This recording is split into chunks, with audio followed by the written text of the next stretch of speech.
plan is to keep trucking. This would be Rian Waller and Andrea Quattrini Sirius and right on the edge. Taylor. That none of them have seen so we can a generally deep stay sea on top of this feature on its back before. But allow D2 to video. tickle so the edge great. as we scoot Hold on. there. Focus on the potato. All right, deep sea potato. That's a sponge. Co-pilot, do you copy? Yeah, copy that. All right. Right here in our view, we get a great diversity of sponges. I'm so going we're to keep looking it going at that now. thing that's sticking off the wall on the right side there. That was the request by science to keep it moving. Series of lobes. That sounds great. Let's let Dave get out from under me, and then we'll down behind it, there's something that's a bright yellow. Okay. And below that, I'm still swinging and getting ahead of him at this point. And then you see in the upper left, there's something spiny. All of those are sponges. Going. I'm gonna all different morphologies. Dash here. A tremendous diversity of sponges down here. So what we're going to be doing now is we're going to make a little headway. We're going to zip over the surface here a little bit. We're at request a ship move, please. 1,962 meters we go depth. 50 meters, 50 meters at a bearing of 250 meters. So we've made some pretty good progress. We've seen a lot of really interesting things. But the top of the Seamount has a really interesting shape, and we're kind of interested in seeing what happens as we transition from this sort of wall that we're on and get towards the rim and the edge of the plateau up there. And there's some geological interest in the feature up there. And there's some interest in the fish biologists to see how the communities of fish may change. It may be somewhat more sedimented. And so we're going to sacrifice some of the detailed close-ups that we've been doing to make a little bit of headway, and then we'll start doing a lot more detailed close-ups as we get on ahead. We'll do some quick zooms here as we go, but we won't be slowing down quite so much for a little while. Okay, I've got some breathing room here. I'm just gonna sidle over and light up the corner. Resist, again, if you will, have a look in the temptation to send me down view, there. You can see that we're on a really impressive edge of a ridge. Try and to keep my heading around. said before, this could be seen in the mapping, the three-dimensional reconstruction Centered we had. there. How's that? Perhaps we'll put that reconstruction up on the website as part of the daily update, so you can see the impressive sort of feature we're diving on. But you can just see that drops off into the abyss down just there. gonna come over here, light it up. You see a metallogorgia colony here in the center. There's another one of the Evaplasoma asteroids feeding on the bamboo bramble, so we've seen that 2 or 3 times today. So it may be that the sea stars that are feeding on Todd, the I see bamboo it coral at are sort of precipitating right the way for all this dead skeleton that you see. At least this current knows that's the direction of it. Yeah, I think it's a little bit right of that. That's what we've been following. Yeah. Maybe a small bit right of that, but I'll come around and see. Come right, 250. You should. So we want to follow the right edge of that sonar return. Oh, the right edge. Yeah, because otherwise you'll just see this. You'll see the ridge as a sonar return. We want to see where it drops. So pick off that right edge of the sonar return, and that's the line of the feature. Copy that. I'm not sure if it's just my eyes imagining it. It's something about the way the degrees. light is, but Add it looks 12 like to this what you've got, and that's feature 250. drops off to 250. both the port and the starboard. And I'm not sure if we're on we that need to make tight a tracks, spine Todd, on I'm this ridge that comfortable we're at crawling up. Up to 0.3 I don't think so. I've or often beyond. been We started going 0.2, and then we hit some really steep stuff. Like that. Okay. Sirius, it looks really like we're coming up a very thin There was ridge here, definitely some different stuff here, so we come slowed over it from down the to a left, stop for a while, and during our they've seen dive a lot today, of I don't think that different things. I think that's just Okay. a sort of a visual effect. Okay. It's also interesting, it just struck me that we haven't seen any more Iridogorgia since that one colony we saw. We've seen several more. Oh, there's a fish swimming in from the top center. Fat head. Not a fat head, it has a fattish head. Watch leads, I don't know if you've heard Dave on pilot. He's suggesting he's very comfortable pushing the speed a little faster. Okay. If we don't think there's any more of these big, scary features that the last watch saw. Yeah, so try to you know, I know there's that big no? scary feature dropping off to your starboard. I don't know that there's any more ahead of us. And so if you're comfortable going fast, I will do my best not to scream out, please stop and look. Yeah, if the objective is to achieve the top before the end of the dive time, then we should We should move right along here. I concur with you, Dave. I'll call it in. That was an Ophidian, Bridge nav. another cuskeel. He's been Yes, seeing please. Cuskils fairly regularly.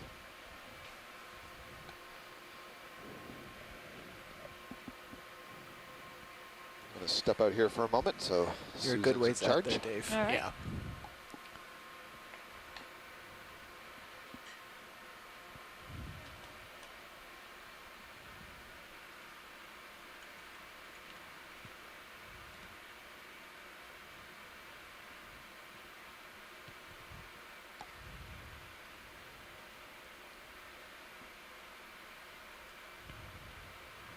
Yeah, waypoint 3 is 438 meters.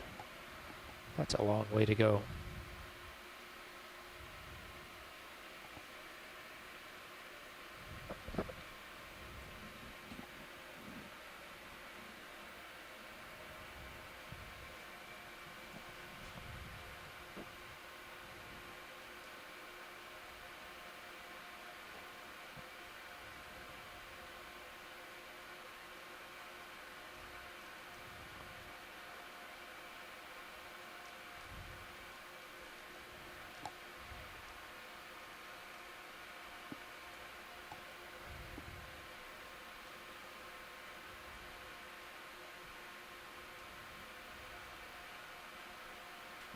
So I've been just looking again at the depth change since we started this morning on our dive. And we started at a depth of about 2,138 meters, and we've now come up almost 200 meters along the steep ridge feature. And I've been hoping to see some better cross sections of lava, especially off the steep cliff side here, but unfortunately I haven't seen any really striking features. Again, that there's just so much material, so much of this bamboo, dead bamboo coral covering everything, that I haven't been able to point out to you any really striking lava flow morphologies. Again, at the beginning of the dive, I sort of tentatively named this a jumbled or Hackley flow. Like, it's hard to tell if it's changed in nature or not since we started. There are some areas that look a little bit more lobate, but again, it's a little bit hard to tell with everything growing on top. We certainly seem to get the same kind of fracture patterns that we got yesterday on Atlantis, where we saw sort of breaks in the lobes here, another shrimp swimming across. Some of the lobes do look like they're broken in half. We saw earlier a very thin ridge, I guess, running across the plateau that we were coming up over. That looked like the very edge of a thin flow that had broken off and possibly slid down. Off to the right here, you might notice there's some slightly darker looking rocks. Looks like the sediment isn't covering those as much. Yeah, it's at the edge where it's being washed. Yeah, it's an interesting pattern. You almost see this sort of sinuous pattern in the way the sediment is deposited. Also looks like it could be a longer lobe coming down.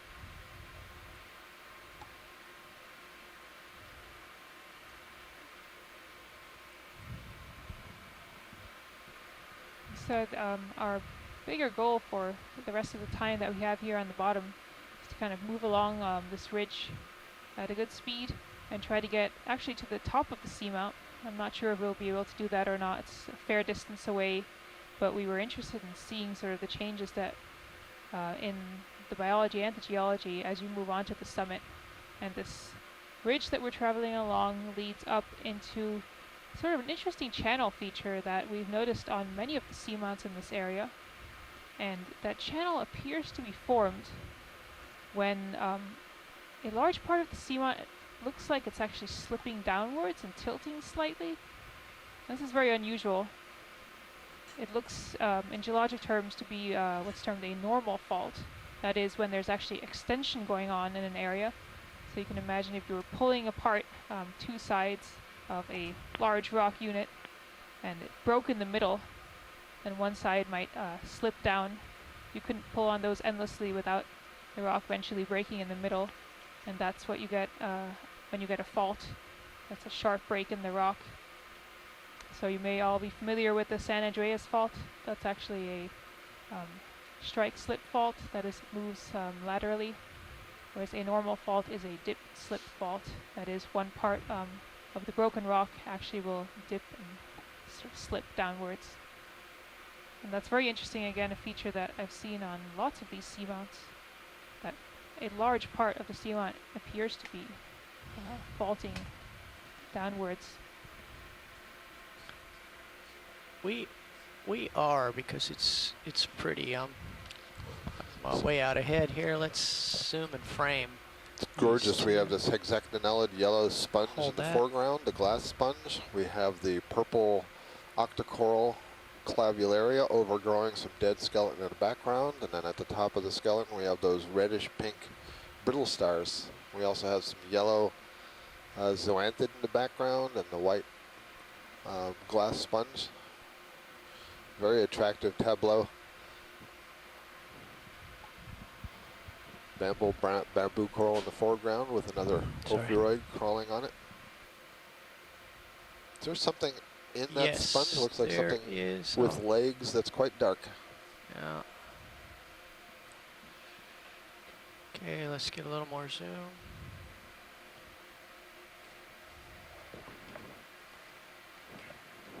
Coming around.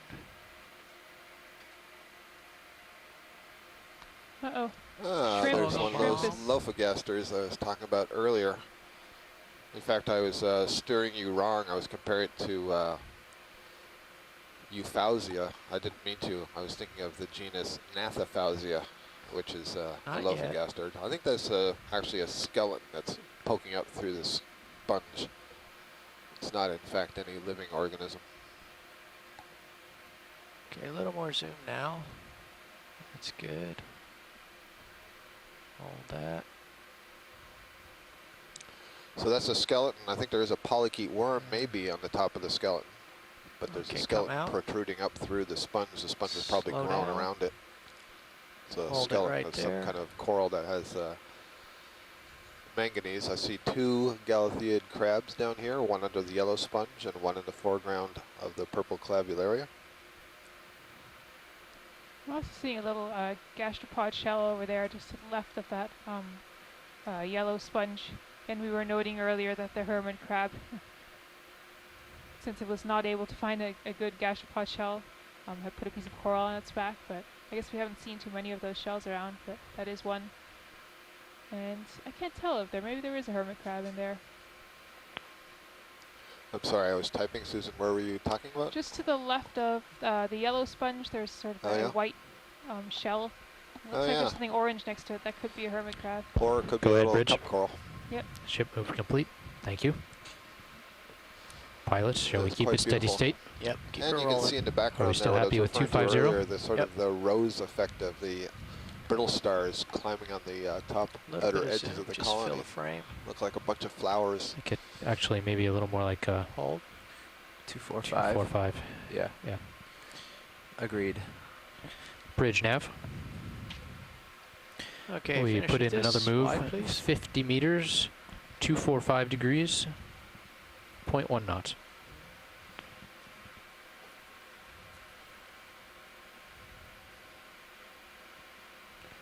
Thank you.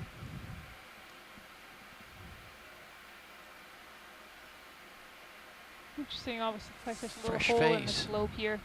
Again, yesterday a feature I had pointed out was sort of a drain out feature. So sometimes in larger lava flows, what can happen is that the crust solidifies, but there's actually still liquid lava underneath it.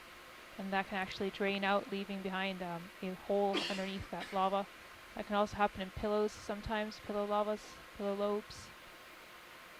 But I think a lot of the holes that we see here are just erosive features. Quick zoom.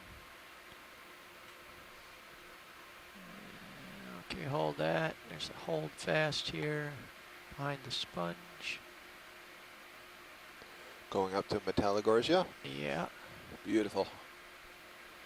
With an associate, as usual. As usual, it's got its ophiuroid. The other thing you could see there is there was nothing on that main axis, the stem leading up to all the branches at the tip. but it was a slightly pinky purple color. So there was tissue of the coral covering that, and we believe there's some kind of chemical deterrent to other organisms settling on it. There's another, what I believe is another cusk eel, another ophidid in the water column ahead of us.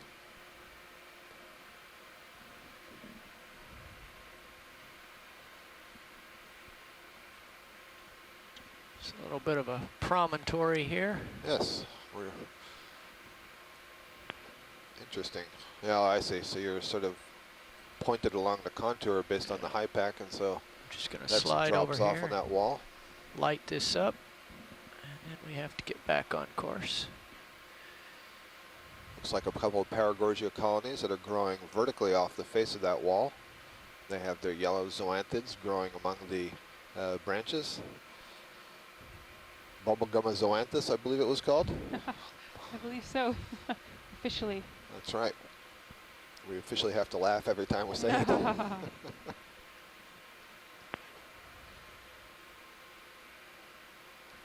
Lots of the white fans here. These are the corallium, precious white corals.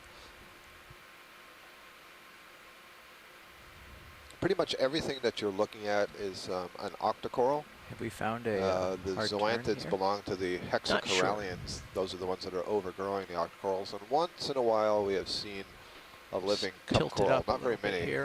As Rhea Waller pointed out, we're probably seeing thousands of years dead cup corals. We've seen them sort of subfossils. We've seen their skeletons lying about, encrusted with manganese, which is a good indication they've been dead for a very long period of time. Yeah, there's but we haven't stuff seen in too the many that are distance alive. there. You know, bring my heading around. Actually, Not sure what's going on with this coral colony. tell This might be what's going a on with the tether. bamboo that's kind of overgrown with, maybe there's just brown crinoids on it or something. Are you going for that red thing in the water column? Or? No, I'm No, looking just into the getting up far over. distance, Got it. picking my Oh, next I see, spot. yeah. I think I'm going to have to jump across here. That was one of those Aristopenaeus. Am I tugging yeah, you can see in the distance how it's What's going on? I'm kind gonna of find twisting out. around here. I think I'm getting tugged. My heading won't come around. Okay, let me get over here and back to where we left off. There we go. Sorry about that. Settling out on my heading. I will let you catch up with me before I jump across that. Well, now we're facing, we might want to reassess here because it looks like that Take my sonar out, Nav, contour has... and we'll see. 50 meters.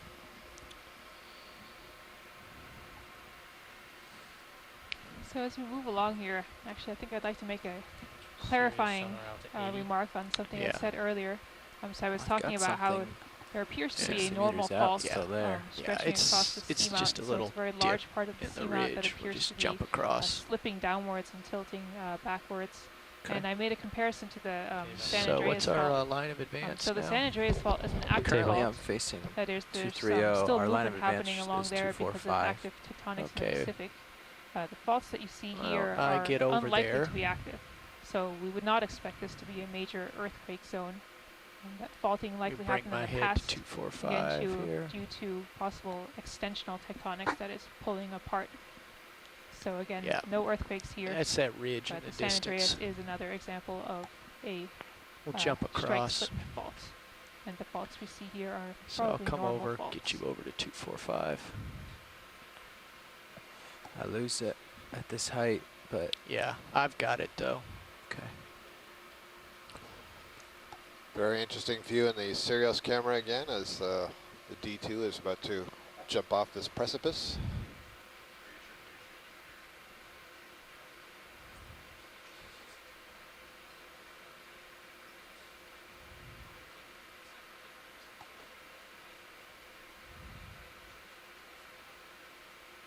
And in fact, that Sirius camera is a great view. Pulling, I think, on Sorry. I think that really captures the idea of ocean exploration. And there's so little that we see within the lights of D2. There's just so much out there that we don't know about. A little Coming bit up. too. It's well said. No, I'm coming up. Oh, You're okay. okay.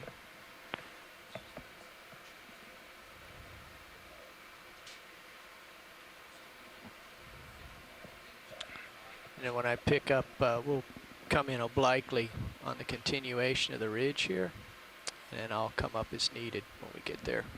Copy that.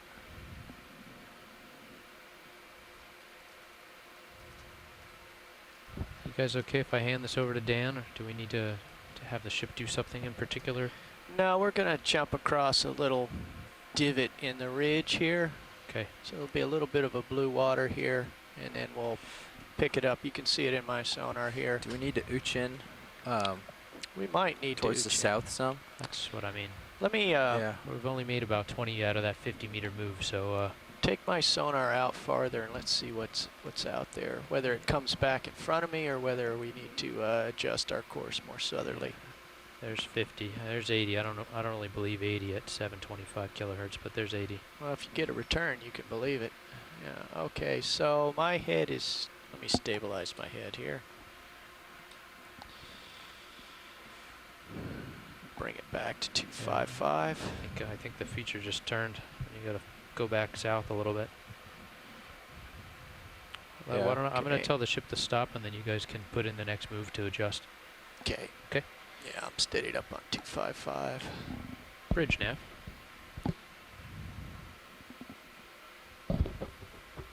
Yeah, Bridge, if you can come to an easy stop here, we're gonna have to make an adjustment to that track. Okay, thank you. Nav is changing out. Dan will be taking the seat. Thanks, Sean.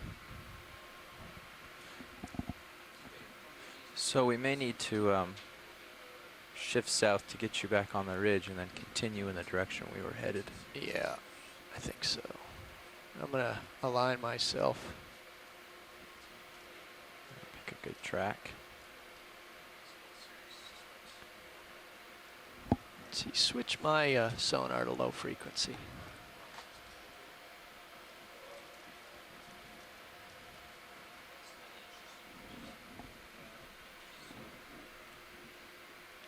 And range it out another notch.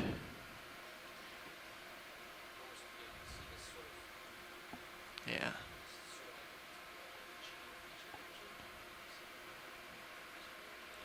Got my delta at 20. I'm looking down at you at Okay. 52 degrees.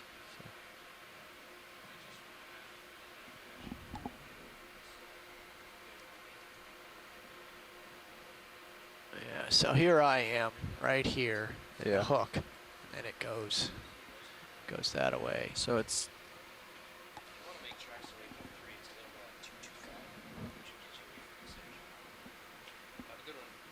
Okay. Yeah, we could do 225.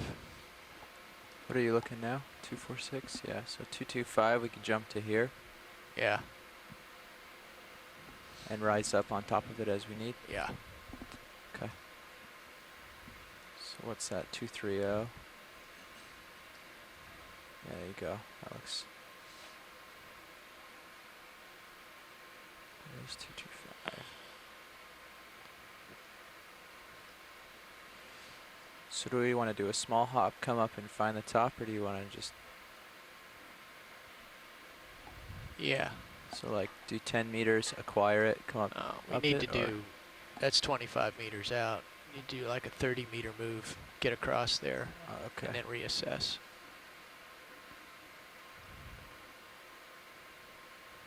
Video, I need some more brightness on D2. Thank you. All right, my head's already almost 225 now. I'll come All around right. a little farther. Yeah, we can get going this way, because I can see it in the distance there. Okay. So pilot, you want a 30-meter move at 225? Yes, You got it. at point 2.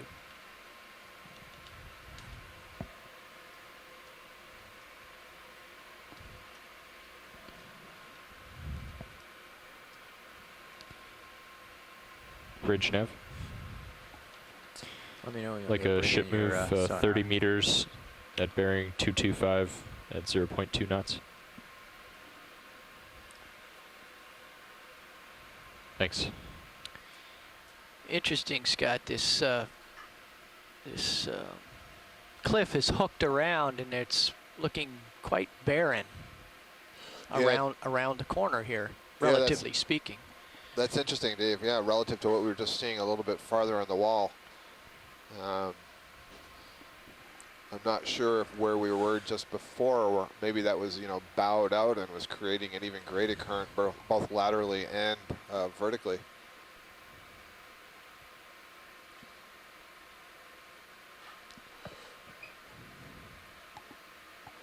And Nav, when you're done with your calculations, could you also throw into your math a calculation of when we have to leave the bottom, please? I don't mind. It's just gonna. Yeah, stand by, watch lead. Thank you.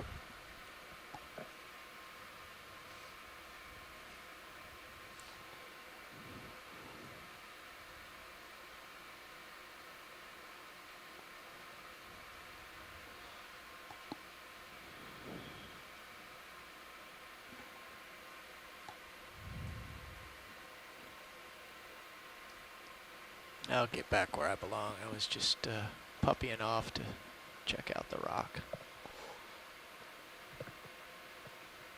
Dave's like a curious little kitten. Likes to wander. Puppy on a leash. Yep. Something new behind every bush. It's true, though. There is.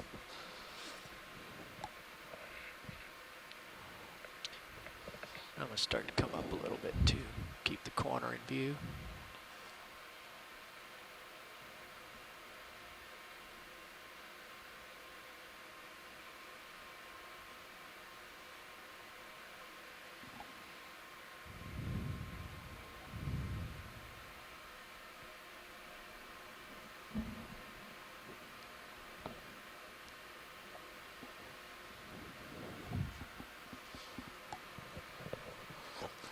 Amy Bacco-Taylor was just giving us in the instant messaging room the etymology of that genus name of zoanthids that I said earlier, and I realized that I may have mispronounced it. I may have said to you bubblegummal zoanthus, which it is not.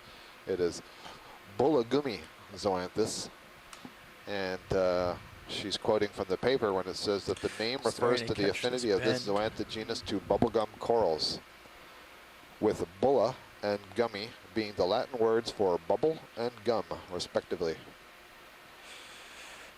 Bullagummi zoanthus. You see the fun you can have if you two kids become a taxonomist.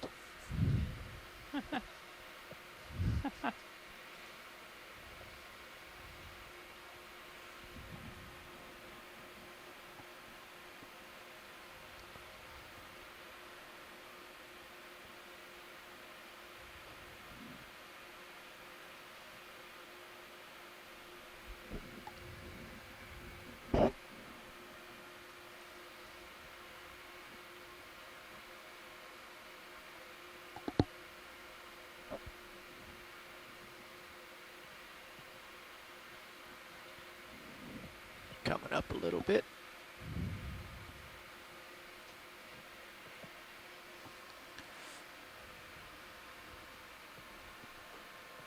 Coming up with you.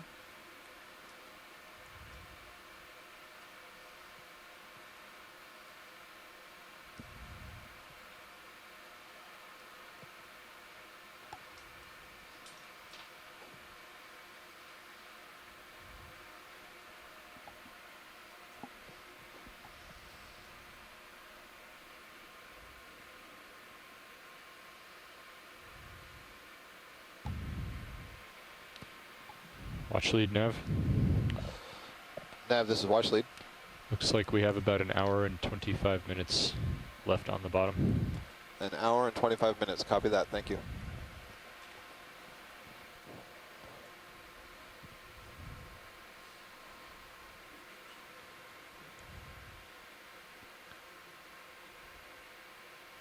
Yeah, if you can take my sonar back to high frequency and see. No, it's, yeah. See what we got here. So Nav, do you think that with our as possible speed that we'll be able to make it up to waypoint 3 in that time, or is that just too far away? Oops. Stand by, watch 2. Even if we get maybe just to around here. Yeah, that's just a little bit up there, yeah. That'll be good. This will be good, at least for fish. May not be good for the geology that you want to see. Still, I imagine once we got up here, maybe we could start to see more sediment. Yep. We sure aren't seeing much, so that would be hard to see more. Yeah, well, could be up there. We're getting there. Yeah, if we continue at point 2, we should get there and have a little bit of time to spare. Great. Okay, that sounds good. Now, once we get over the corner here, things will flatten out a little bit. We might be able to speed up to point 3, depending on interest level in the terrain.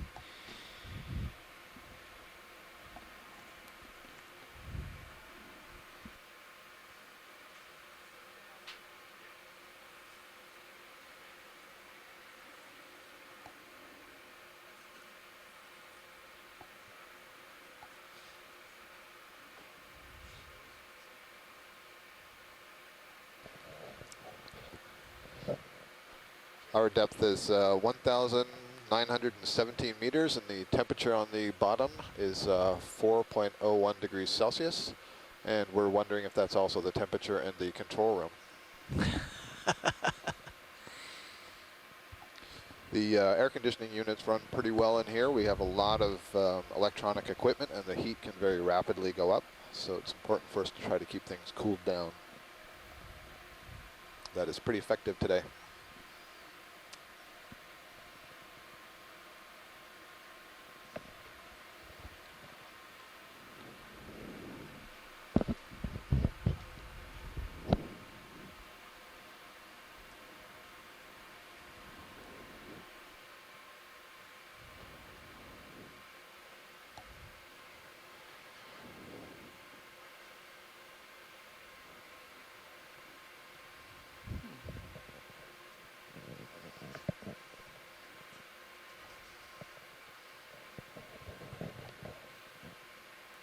Okay, getting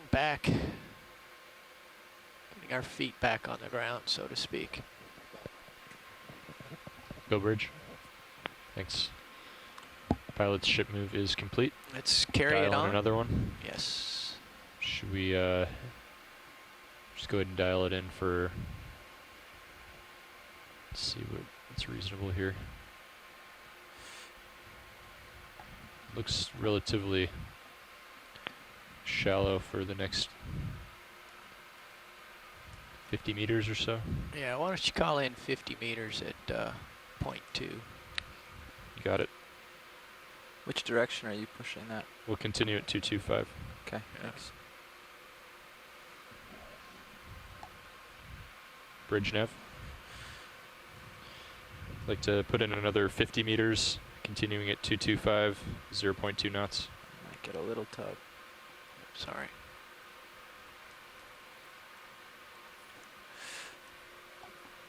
That's it. Thanks. Trying to let you get out there, but warn you before you get a tug. Yeah, I need to. Once I get contact again, I'll stop puppying off.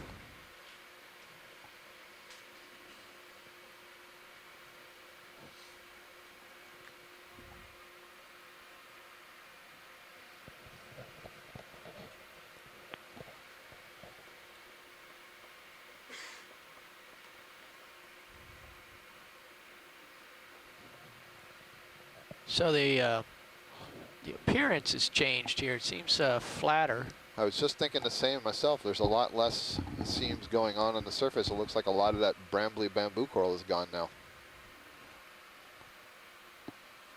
And looking at the Sirius view, you see the edge is exposed, this more plate-like appearance. Susan has stepped out at the wrong time. You can see where there's a lot of that material, the broken up skeleton stuff that's piled up on the lower edge of that flat feature, and I guess on the upper edge. Yeah, so it's like flanked by all that bamboo coral debris and sponge. Oh, here she comes. I do see a stalked crinoid, a yellow stalked crinoid coming off of that flattened flow feature.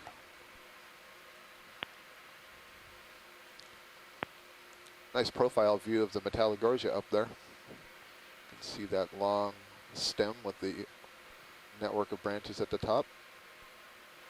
And it looks like a Paramercia fan in the foreground, the yellow fan. Pushing down and to then maximize again, your, another very tether. dense clump of I'm gonna branches upon branches upon sidle branches. along the ridge until I'm centered up on you. This is right at the upper edge of this pretty tall wall that we're on.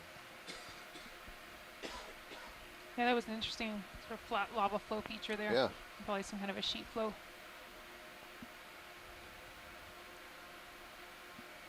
So it almost sort of looks like you can see the edge where you come off of the sheet. Yep. And considering this is a landslide feature, it looks like it's kind of ripped off the sheet there. I see. So I wonder if some of the texture on the flows coming up that we've been seeing has not been sort of an original lava flow texture. Maybe it's more the fact that this whole area has been kind of torn apart by whatever landsliding was happening here. So that's remarkably flat, what we just came over there. Yeah, it does look like it's kind of split, tilted over. Looking down from above on a nice Metallogorgia colony. And a Corallium colony, the bright white one. There's a couple of grapefruit sponges, one of them that's kind of brown in color, and the other one up above it is more white in color. And then another Paramercia octocoral sea fan next to it. That's the yellow color with the Ophiuroid brittle star in the center. And then several Corallium colonies. So yesterday we saw, for the entire length of our dive track on the Atlantis II main edifice, we saw the pink Corallium bathyruberum for that whole depth range from about, what, 2,750 meters up to about 2,400 meters. Today we're seeing the white Corallium has been with us for our entire depth range. And you can see a lone Paramercia fan up there on the flatter part of that to get a better rim. view of that corner on Sirius sonar. Yeah. About 30 meters or so out. If you look on the Sirius camera view, you can see that down below the Deep Discoverer on this wall, there are a lot of other colonies growing vertically from the wall, and possibly some sponges down there as well. This hemispherical brown clump that you're seeing is a dead sponge. It's just the skeleton is remaining. The white cells have all died, the white colored cells. There's a bright red Paragorgia colony down there. I see an Anthomastus as well. My goodness, look at that. So lots of sponges, little ball-shaped structures, if you wanted lobe to take structures. a look at this face before I catch up, and it's a good place to hang out. It's in the track. Corallium colonies. I see some of that purple overgrowing stoloniferous octocoral, clavularia.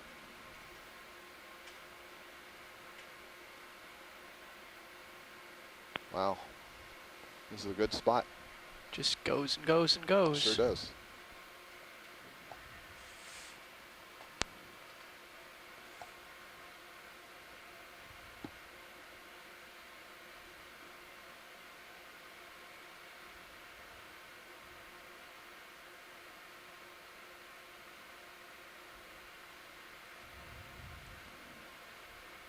We've talked about biodiversity, and one of the interests in studying these seamounts is that these are basically these mountains that are rising out from what's referred to as the abyssal plain. Most of the North Atlantic is this vast, flat, mud-covered plain piled deep with soft sediments. And so you could imagine that if these islands of basalt, manganese-crusted basalts weren't popping up from the seafloor here, we wouldn't have all of these corals and sponges and all the organisms that are associated with them. So seamounts are considered kind of a hot spot of diversity because they provide an island of habitat where otherwise that habitat wouldn't exist. And so a lot of the organisms, of course, are attracted to this habitat because this is the sort of habitat that they require in order to grow. So this is a really nice example of it. You see these steep walls and push ahead too the much, flatter edges, and just all of the life that is attached to the bottom and that is crawling over these organisms that are creating more habitat structure on top of the vertical structure created by the mountain itself, the seamount. There's a nice sea spider It's the second one that we've seen, these large red sea spiders. This one seems to be crawling on the upper surface of this corallium colony. You can also see tufts of purple on this white colony. That's the octocoral clavularia growing like a ribbon over the surface of the white corallium colony. And then at the tip you see the sort of orangey pink colors. That's the brittle stars. So there you see the proboscis of the sea spider dangling down below the main part of the body, sort of poised out in front of it. That's what it would use to feed on its prey, which are typically Cnidarian polyps of some kind. Yeah, it actually does calms me down a little bit. Okay. It's a pretty impressive animal. It's probably at least 15 centimeters across.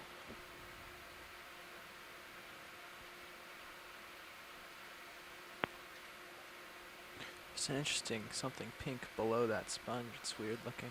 Yeah, that's an ophiuroid brittle star. It's gotten itself in between the lobes of the sponge and is against the rock. So you're just seeing its arms and a bit of its central disc.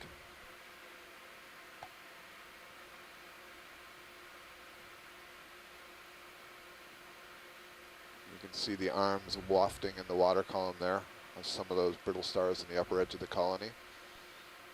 The thought is that they can snag things out of the water column. They may also pick things off of the surface of the coral, but there's no indication that they feed on the coral itself.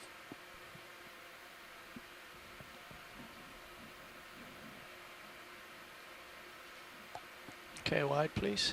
Don't see that sea spider going anywhere in a hurry. As I get closer to you. All right. Heading up the ridge. And we haven't seen any fish in a little while. Most of the fish that we've seen today have been, I think, the cusk eels. We saw a couple of rat tails or grenadiers earlier. Go bridge. Thanks. Keep Stand by. going. You can see there's two dimensions to the steepness or the slope. Should we go another One 60 of them meters? Is this wall that's dropping off below us, but the other is this sort of gradual incline going up towards the we're going to keep it going. Right of your screen. Let's dial in 60 meters, maintaining 225 bearing and 0.2 knots. The ROV right now is looking to the southwest south, I guess, heading of about 202 or so. And that is pretty close to our heading. Our heading is maybe a little bit more 220 or so. I mean, our heading up the slope following the vessel. So we're looking just a little bit left of that.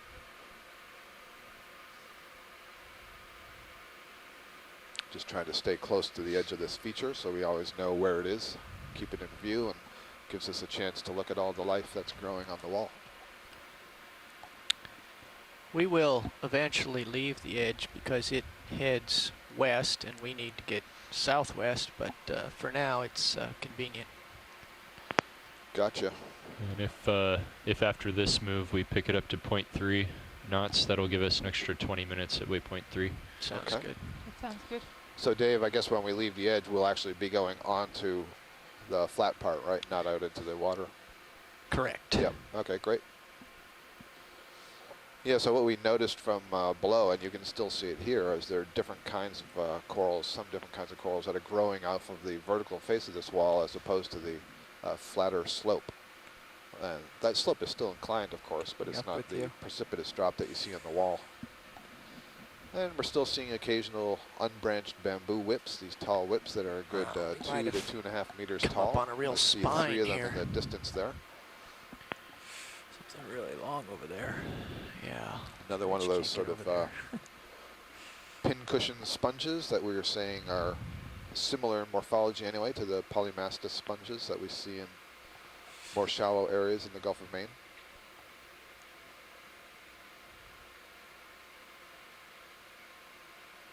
Earlier we saw an Iridogorgia colony and had this beautiful elegant spiral, and that spiral is very regular. In fact, you can use the diameter of the spiral to tell among different genera, or excuse me, different species of Iridogorgia. Here, on the other hand, we're looking at a bamboo coral where there's no real prediction in how that whip is going to grow. You see there's all kinds of curvature and moving back and forth in its growth, and we think that's because it's a short-term response to the current flow at the time that the skeleton is laid down, instead of a pre-programmed genetic geometric shape as in the Iridogorgia. So it's really interesting, the differences in the developmental sequence of some of these different corals. Looks like, I'm not sure if this is a bright Paramecia. Dave, if we can just get a quick zoom on the yellowfin down below. This sure. looks like it's kind of thick, so I wonder if it's zoanthids overgrowing something else, or if it's a Paramecia. And yep, that used to be a Paragorgia, and now it looks like it's almost completely zoanthid. And what you can see is at the very base, you can sort of see that pinky red color. That's about all that's left. Oh. Now there's just a couple of polyps right at the tip that are red. Otherwise, that's all zoanthid. So as I said, that's kind of a parasitic animal that overgrows. So this is the, try it again, Bulla gummy zoanthus is the name of that yellow thing that is overgrowing the Paragorgia. The common name for that Paragorgia is bubblegum coral. So Bulla gummy is the Latin name for bubblegum. So bubblegum zoanthid overgrows, and the question is, does it kill it? You know, we've collected some of these, and it appears that the tissue underneath is alive. However, if all the polyps get covered, there's no way for that Paragorgia colony to feed. Thank you. That's an outstanding wide, please. Zoom there. While we're on the fly, we're moving at a pretty good clip up the slope. We're hoping to get to the more gradual slope near the top of the plateau to see what sort of differences there'll be as we get to the top of the summit, as opposed to climbing up the slope, climbing on these ridges that have been relatively steep. They've been fascinating. I think we chose a really good spot to land in again. I don't know that we can. Yes, exactly. I was going to say, I don't know that we can reward ourselves, just kind of luck of the circumstances and choosing where to drop down. Almost driven more by the weather and the current than by all the desires of features. Yeah. I mean, we chose the best feature given those constraints, and we did a real nice job here. One of the things we don't know that we're really interested in, would require many more cruises out here, is how different is a seamount when you dive on different parts of it. So it may be that we could have selected any slope on the seamount and it would all look the same. We don't know. The currents are different, impinging on different parts of the seamount. The slopes are different. You know, we've been sticking to these ridges. Yeah, he can bring his head what would happen if we went in between two ridges stop the into ship, the more valley-shaped feature? Yeah. Is that right? Okay. Yeah, that's okay, because we've come to another pinnacle here, and we might need to come more southerly again. Okay. So we'll assess here as we catch up. Looks like a lot of sponge right here at the top of this feature. Yeah, if you need to stop the ship to change your heading, that should be fine. Looks like it's flattening out here. I think we are kind of coming up to the top. That'd be great, thanks. The summit here. Maybe not right here, but coming up. Okay, this is just a little corner like before. As a reminder to our viewers, on video stream 3, you will get to what's called the quad screen. The quad screen has 4 different images on it, 4 different screens that are combined together. The lower left screen of those 4 shows what we call HiPAC, and the HiPAC has basically a bathymetric map showing a map of the bottom of the seamount that we're crossing over, and overlaid on that map you can see an outline of the ship to give the ship's position relative to the bathymetry that we're climbing. Yeah, we're okay. And then you see kind of a scribble of yellow lines and red lines. And in that scribble you see a little white box, and that little white box is the Deep Discoverer ROV. And those lines are, there's a little bit of noise that will be cleared out in post-processing, but the lines are basically tracking where we have been following up along that slope. I don't know what the time frame is when the dots start disappearing, but we started out a little bit lower on that slope, and we've been working our way up that ridge that you can see kind of trending down towards the upper right side of the screen. Go bridge. So you can see we're trying to get to where the contour lines there are more widely separated. That's an indication that the slope isn't quite as steep. It's more broad. It is all right. We expect it to be that's fine. Perhaps more sediment there, but the other thing that's kind of neat is if you're used to reading topographic maps, you can see that the contours heading change 25 degrees go to up port. again. So there's actually kind of a little mini canyon of sorts on the running across the top of the seamount. And that was something that Susan thought was a really interesting feature to have a look at. Yeah, so again, that canyon or channel there was this feature that I pointed out might be caused by mass normal faulting of a large part of the seamount downwards. that's sort of what it looks like and what we're seeing on a lot of the seamounts here, actually.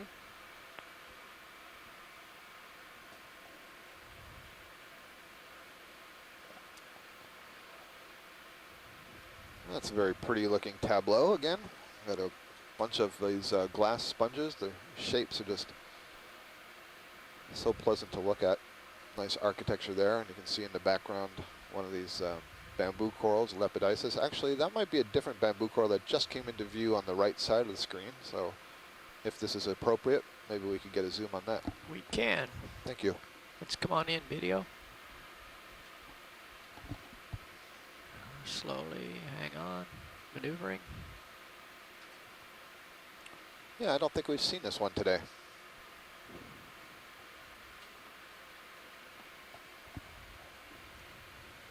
Looks like it might have a little sea spider of its own on it. Or a crinoid. Or a crinoid, yeah. Yeah, What a little more zoom. Crazy branching pattern. So I'm not sure that. No, I was going to say if one of my graduate students was watching, one of the questions we have is what is it that creates the branching pattern of some of these bamboo corals? And in this particular group of bamboo corals, there's almost no rhyme or reason. And one of the things I'd be interested in looking at is what is the branching pattern relative to its proximity to the edge of a wall, for example, versus if it's on a flatter surface or growing vertically and so on. Let's hold that. You can see the holdfast there. That is the point at which it attaches to the rock, and the skeleton is pretty thick down there.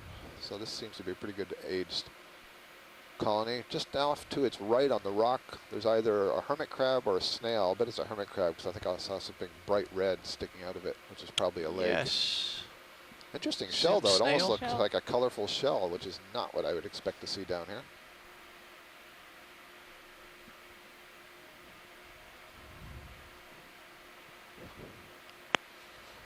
Huh. Isn't this guy the style maven?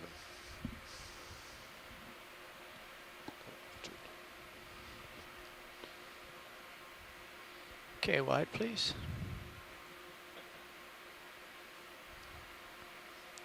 Thank you for that zoom. That's definitely a new bamboo coral for the day.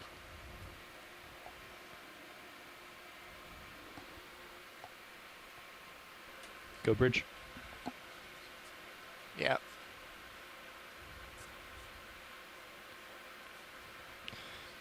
Stand by bridge. Let me take a look at high pack again. Yeah. Yeah. Just a little bit of a pinnacle here.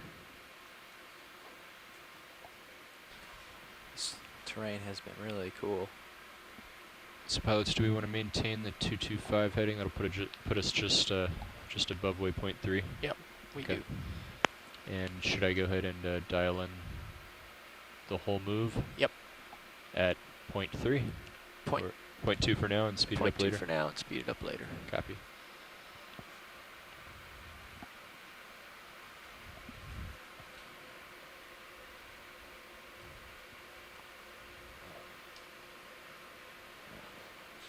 Wow, look at that. Another one of those Paragorgia being overgrown by the zoanthids. And lots of corallian colonies. I know I'm not get a seeing 300 the meter Candidella move. Anymore. It's kind of maintaining 225 at 0.2 knots. There's a possibility, I suppose, that right in the middle of the ring of those white colonies, that might be a Candidella. Looks like it has a slightly pinker color. If we could get 100 meter callouts, that'd be great. Branches, and I see it's got a mass of brittle stars up at the tip.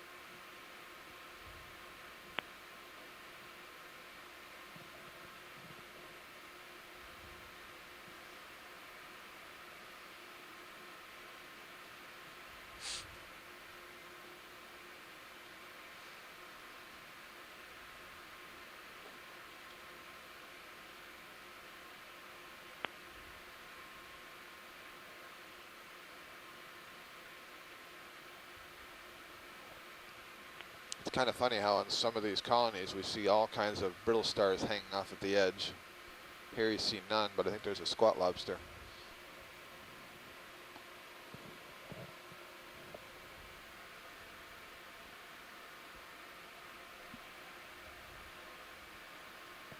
In fact, mostly on this pinnacle I don't see brittle stars.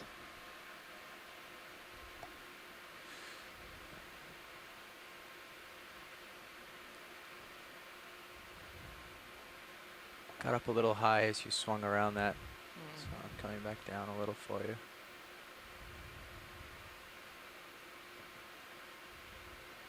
And they just keep coming.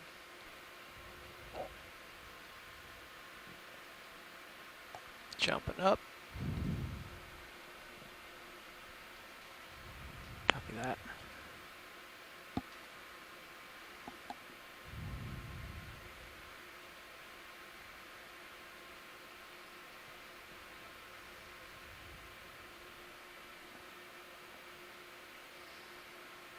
It's like a little ledge right there. Must have been something that gave away.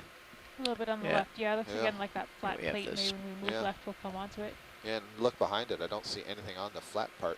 Nope, that's really interesting. I guess the organisms like a bit of roughness on the surface. Well, you know, when you have roughness, I think as the water moves over it, it's not, you know, gets disturbed, and so you get lots of stirring up and eddies and so on. Don't get that nice laminar flow, I guess. Oh, sorry, Jeff.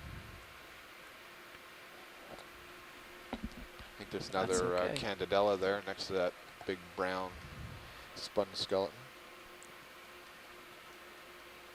I think we can bring the speed up to 0.3. We're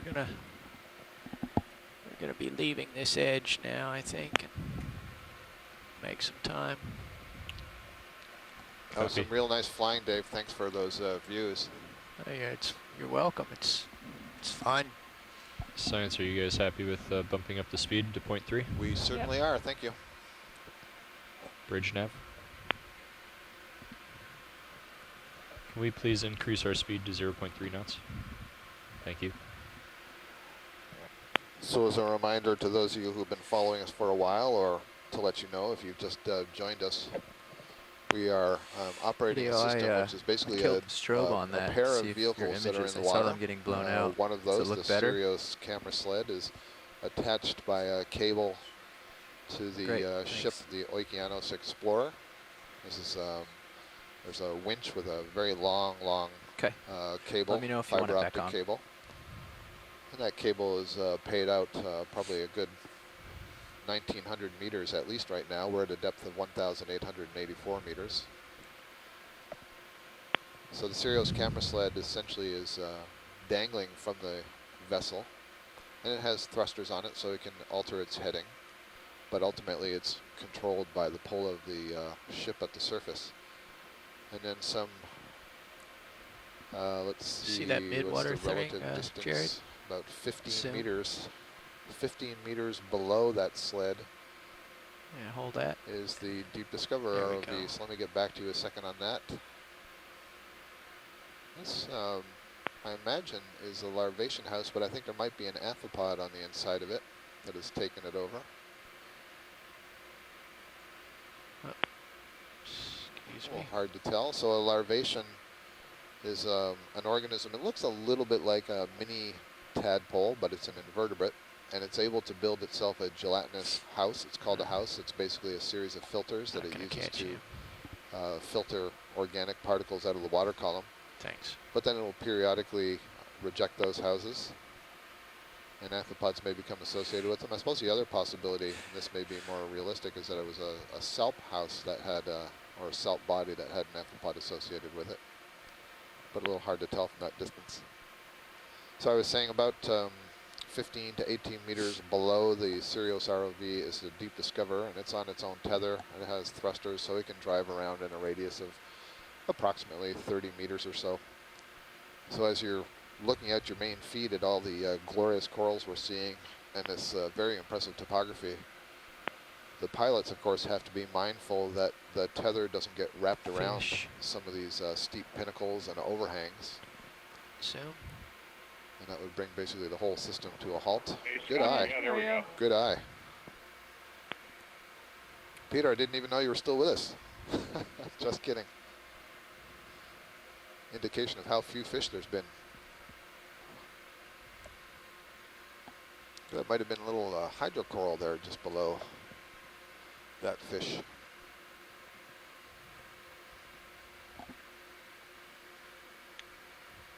He's found quite a nice shelter for himself here. Absolutely.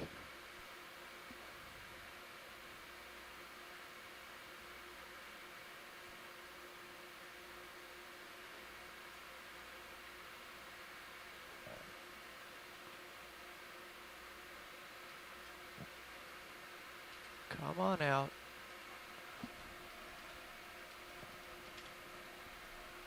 Interesting plate here. Looks like it's fallen down. And I'm seeing a lot of these sort of platey layers in the cliff here. And I imagine there were quite a number of sheet flows that built on top of each other. And we're seeing sort of the crumbled remains of what's left over after this landslide collapsed down the slope.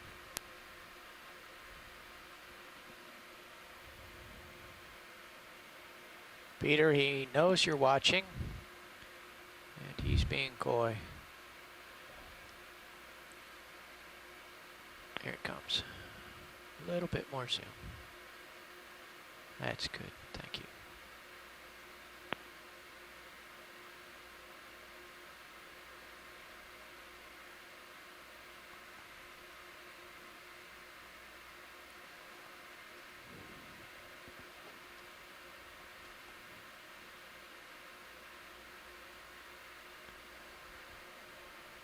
Well, until I hear something different from shore, I'm going to venture a guess that that is a cusk eel.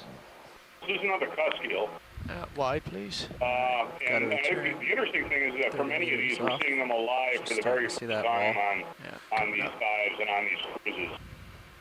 So trying to match these to descriptions of fish that came out of trawled up specimens that were ultimately described after being for a long time in a glass jar is not necessarily all that straightforward.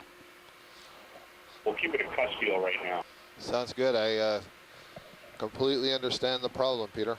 There's a big difference between something that's been caught in a net or preserved in a bottle with the more beautiful view of seeing something alive and swimming. And so there's a bit of a disconnect, and it's hard to make these initial identifications, especially when we're in an area that hasn't been widely explored before.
We're starting to move along at a good clip now. This is a little better. According to high pack, this flattens out any second. Well, flattens is a relative term. Yeah.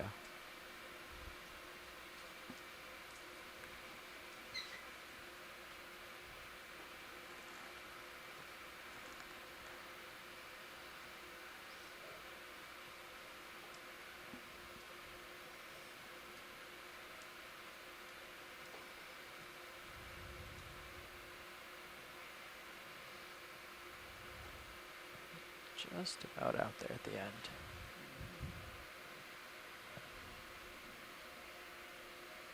Shrimp in the midwater, zoom.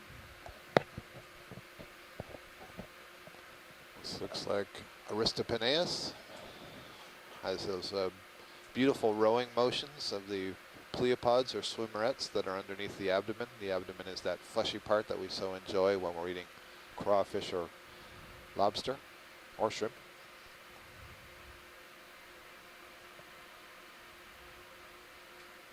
The cusk eel has followed us. Wondering if we're gonna scare up any other concealed creatures.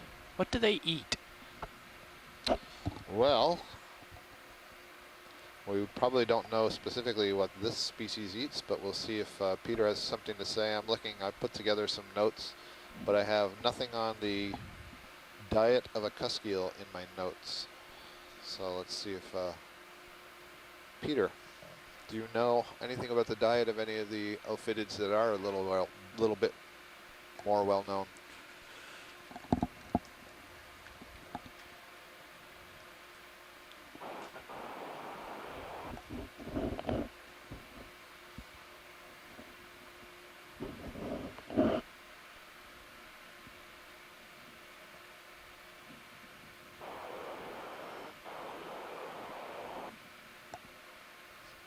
I hear you trying to get in there, Peter.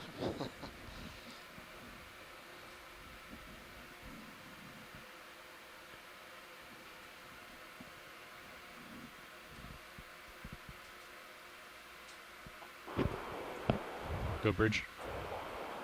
Thank you. Oh, can we have a zoom down here, Dave? Sure. Okay, there's two things. There's a coral right dead center pink, but maybe we should go that sea star first. Looks like a sun star of sorts. A lot of arms on the lower right. We definitely have not seen one of those.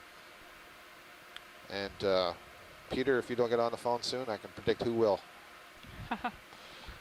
So the pink thing that I said first. What was that, Scout? I was just wondering if you knew what the diet of cusk eels was. Is there any information on that at all? And I'll just point out that there's an Iridogorgia colony on the left, so somebody write that down. But okay, Peter, you go, and meanwhile we're zooming in on this, what I'm going to call a sun star for now. Okay, video, a little zoom.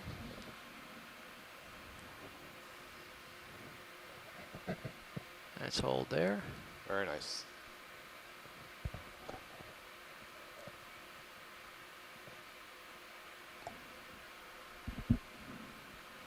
And a little bit more zoom.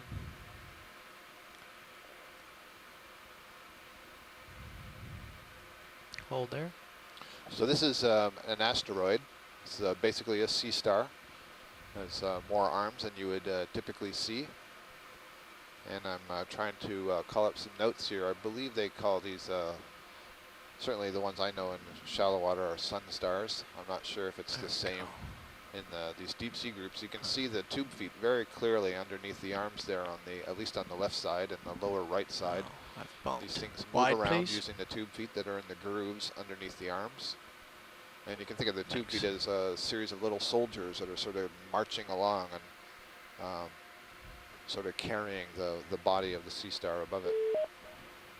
Hey, Scott. Hey, just on time. Oh, you know me. You know, I knew something would get you on that phone. So this is Chris Ma from the Smithsonian. You actually have something a lot more interesting than Soulaster here. Great. This might be Mixaster. Mixaster. Yeah, okay. It sounds unfamiliar, I'm sure, because these are really rare. This is part of the family Mixasteridae, and these are known from less than a dozen specimens worldwide. Wow. Yeah, they look a lot like Soulasterids, so it's hard to say if there are more of them that people have simply passed over. I see, so there may be more hidden in collections. To, I think last year we saw a sea star called Pythonaster in the canyons. Yep. And this is ostensibly part of the same group. We don't know very much about them. They're seeing a few more in situ videos of these species in the Pacific now, but I only just wrote a paper with Martha Nazinski documenting like 2 or 3 more specimens of these from the Atlantic. Really bizarre animals. Genetically they come out along with Pteraster and python aster near the stem of the big starfish tree. So conceivably, they're quite old. Yeah. And you don't see them anywhere in shallow water. They're always found in these thousands of meter depths. Okay. So nice catch. Glad you saw it, especially since we haven't seen any other starfish. Yeah, absolutely. Fantastic. And thanks for calling in, Chris. That's great. Love all the knowledge. Okay, hold that. Thank you for catching that beautiful animal. Well, thank you. Look forward to the frame grabs for that one. Okay. That's good. Okay, come on. You're welcome. So this is Iridogorgia splendens. So this is, we saw earlier Iridogorgia magnispiralis, and I said that the size, the diameter of the coil told you something about the type of species, and you saw this one had a much smaller coil. If you've been with us all day, congratulations. And you have seen now 2 different kinds of Iridogorgia, each with a different coil.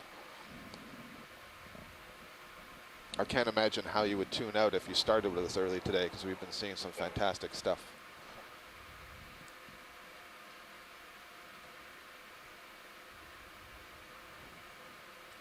The density of animals that we're seeing on this ridge is amazing. There's 2 different fish here. I believe there was a rat tail that swam off to the left, and we're going to see what's here right in front of us, probably another cusk eel.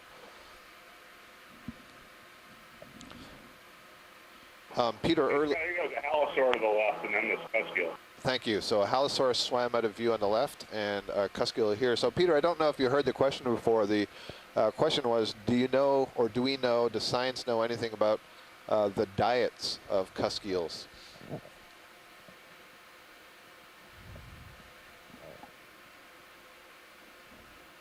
You broke up again here. Can you say that one more time?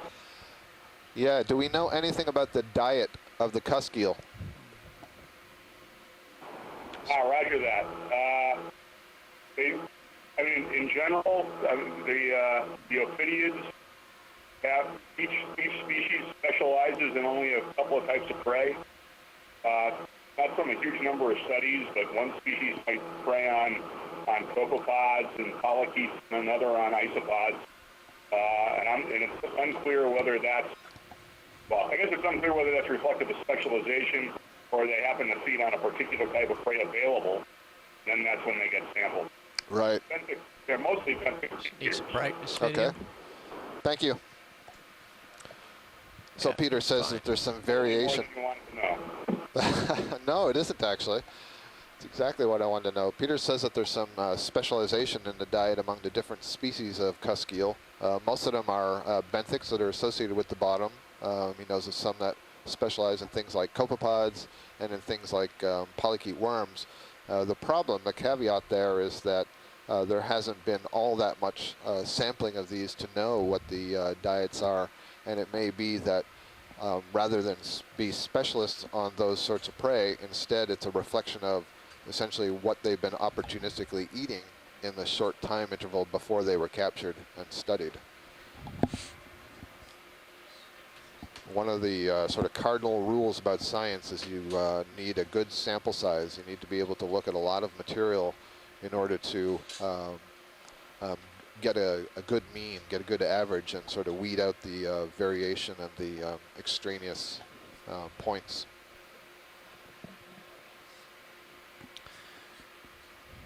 So Scott, we've gotten out of the steeps, okay, and we're into the hills and dales. Hills and dales. Hills and dales, yeah. That so maintaining bottom contact may be challenging. Okay.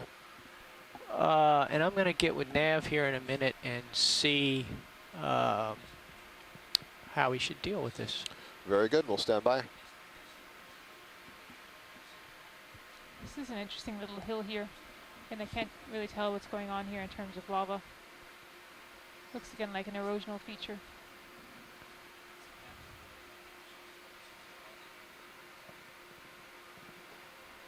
It may be that we can jump across this and get into some flats, but I'm reluctant to go down in there. Understood. Unless we stop the ship. And, but if the objective is still to gain the top, then we'll press on. Yeah, I think that's the best use of the time. Try to get where it's a little flatter and shallower, and see what you can see there, and all within, you know, your operational constraints. So it looks like, Nav, could you zoom out on high pack? Let's get the bigger picture here.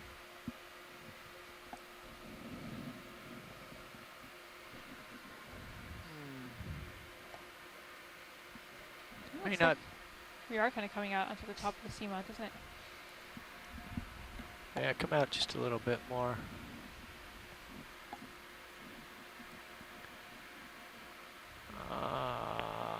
We actually have to go past waypoint 3 to continue coming up to go out even further. Is there a fish right in that little notch in the rock that's yeah, I see what you mean, Peter. Left the center in the field of view? Okay, well, we'll check it out. We just have to hang here for a second while we figure out what we're doing, but we won't leave before having a quick zoom down there. Okay, so yeah. Looking at the bigger picture, on high pack, we've got this gully. Yes. And you can see the sediments down here and the stuff poking up through it. So that's what we're going to see here, is this broken with high, lots of stuff sticking up here. I suppose it's... Yeah, we're just passing through the lower part of the field of view. Yeah, we'll go back to that, Peter. We're just kind of hovering here. Okay. So what it means, Scott, is transiting this terrain at speed we can do from up here. Yeah. And if we want to go down and look around, we'll need to slow the ship way down, right, or perhaps stop it. Right. And let's see what time is it. Yeah, so about half an hour. Yeah, I suppose it may be, I mean, we're certainly getting onto these flatter parts, as you say, these sort of hills and dales as we get into this feature.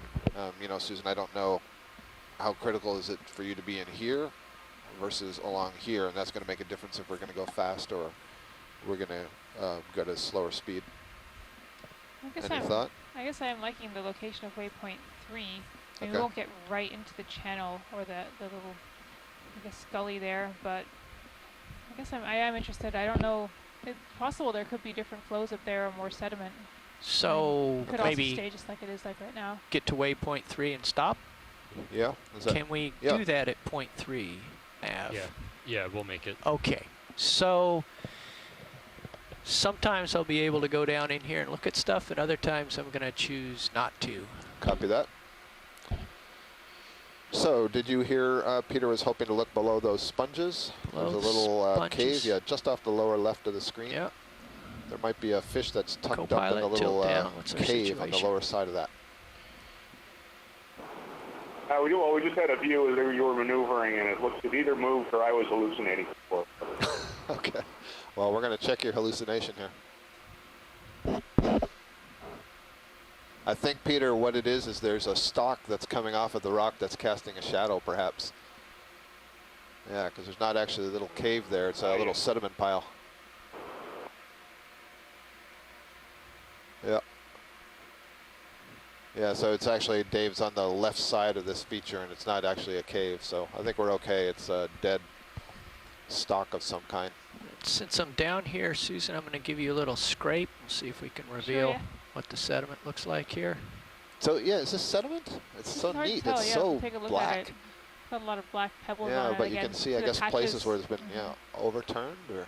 Yep, I think that's a lot of manganese pebbles, or again we saw cup corals that are covered in manganese. This is more of that same material.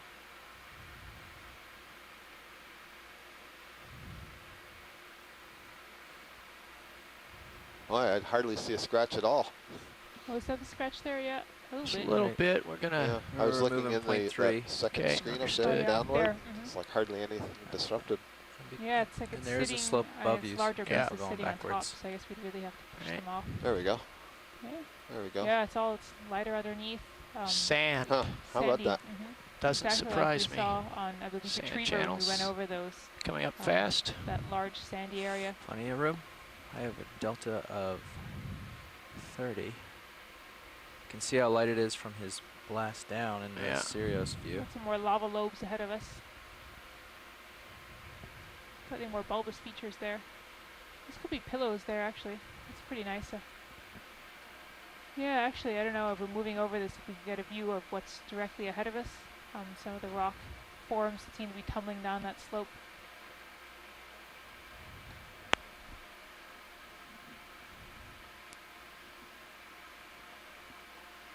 Okay, we'll get over here to this next hill, having left the dale.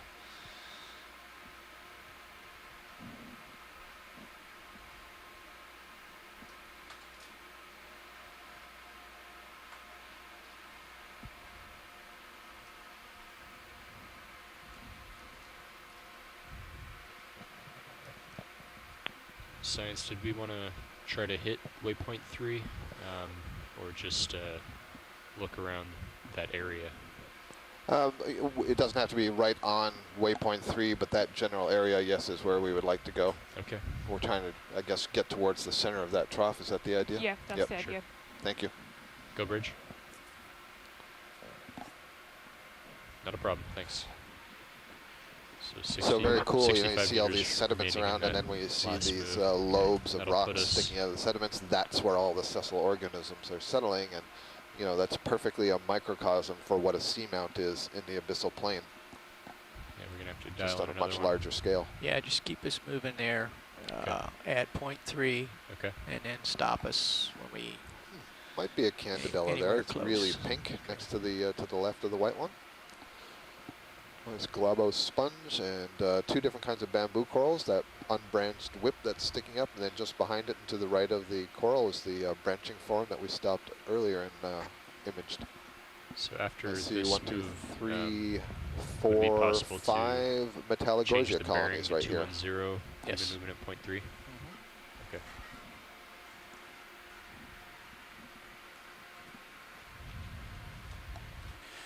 Drop down again in a little valley. Right. Yeah, these lava forms look a lot more sort of just like keep your head on the line of advance and keep me honest, and I will not puppy off. Although it looks here like a lot of the upper sort of overlying lava flows have actually been carried away because there's so much more sediment to either side. It's definitely more sediment here than earlier, I think. Dave, on the left side here, there's something like kind of like a bottle brush on the left side of the feature dipping down. I'm not sure if that's another Chrysogorgia or if that's a Parentopathes.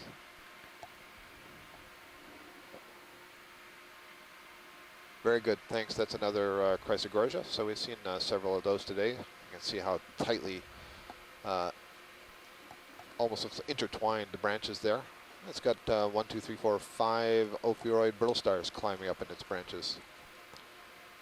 Passing over the white corallium, precious coral, and then behind it a bubblegum coral with the parasitic zoanthids overgrowing it. And a couple of yellow sponges. The one on the right looks pretty much dead. Oh, there's another nice Iridogorgia colony with the tight coil. So that would be, oh, and that one's got the shrimp in the inside. I can see the purple. Yeah. The associate, yep. So that's going to have one of these shrimp that's really specific to Iridogorgia. I'll tell you about that in just a second. So yeah, the tight spiral, that's probably Iridogorgia splendens.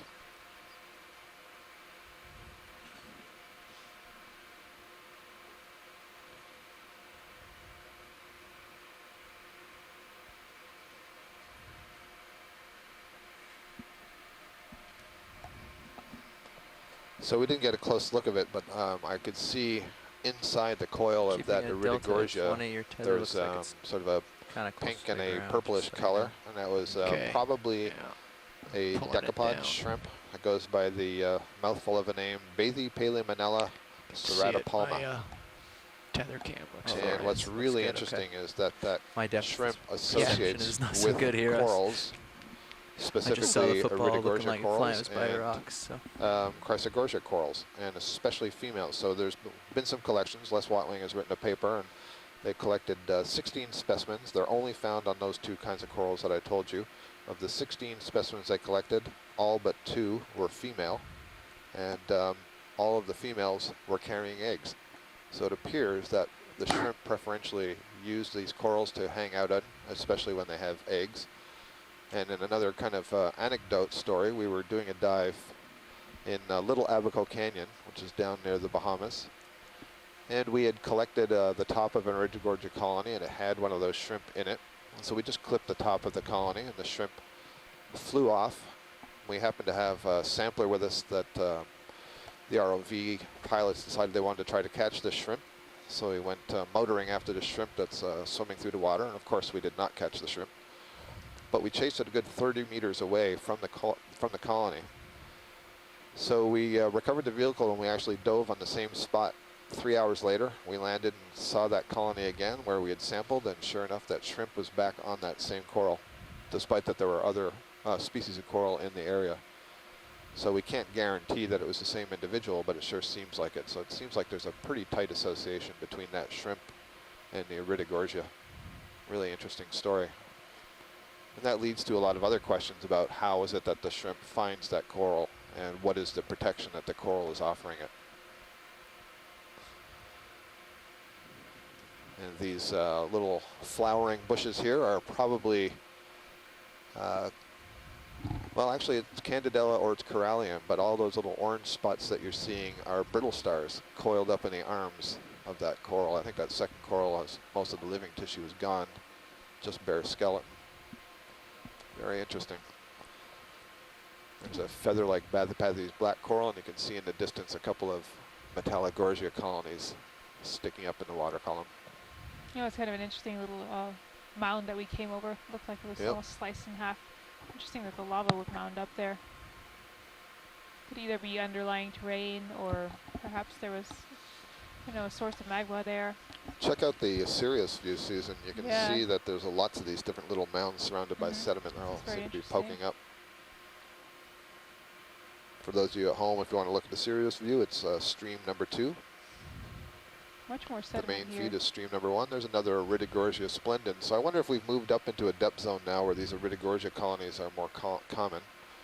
We're at 1,850 meters, and when we started our dive, we were at 2,138 meters. The temperature right now is about 4.02 degrees Celsius, and the temperature when we first reached the bottom, I don't have it written down here, I think it was about 3.5 degrees, something like that. Temperature on the bottom was about 3.7 degrees. 3.7. So it's warmed up by about 0.3 degrees Celsius.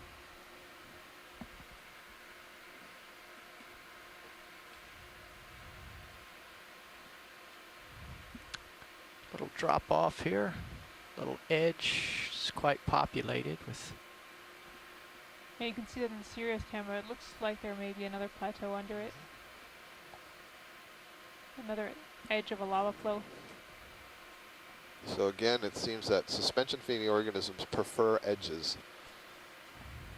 And those... There's something hard off to my start side. Great, stand by. Might catch a view as we come around, not sure. So pilots, I'm gonna put in a 100-meter move toward 210 at 0.3 knots. I guess another way to think of those edges in an airfoil is, you know, when you're driving in a car and you stick your hand out the window and you turn your hand a little bit and you create a little bit more of an edge, you get that lift from the air blowing you up. Well, it's that acceleration of the air, in this case the acceleration of the water over the edge, that increases the flow of food across the suspension feeders' bodies.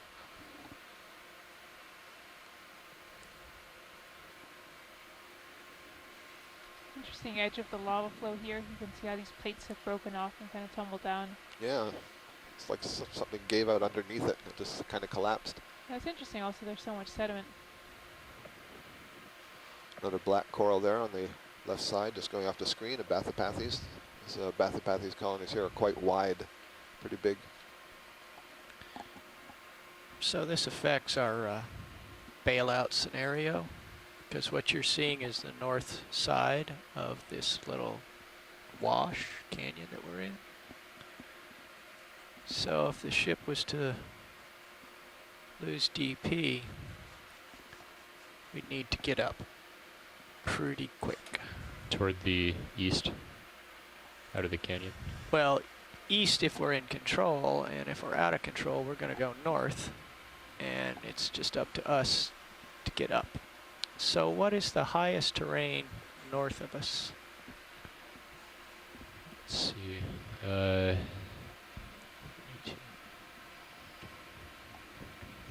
18 10 or so. Okay. There's a Hormathiid anemone there. Not Looks bad. like what might be commonly And that referred would to as be a Venus flytrap anemone on the rock. 250 meters, closest point to where we are now. Yeah. We've got a little edge 40 meters north of us, northwest of us. Great. Another Iridogorgia splendens. It's a nice view. You're looking right down into the center of the coil. So you can see that hole, and it's really quite a perfect coil. Metallogorgia colony. So both the Metallogorgia and the Iridogorgia belong to the same family of octocorals, the Chrysogorgiidae. They all have those sort of delicate pink polyps. So would you like to adjust the bailout The plan, bamboo corals here, these tall whips, these belong to a different family, the Isididae. Getting it clear in our heads. Sure.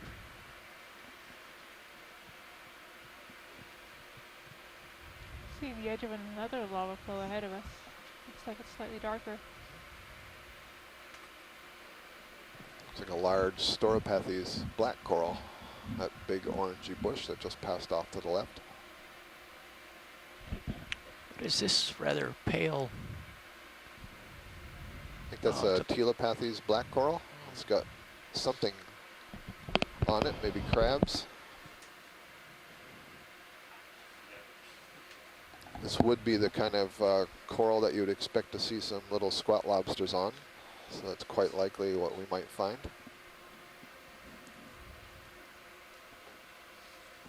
I'm seeing at least 3 of them.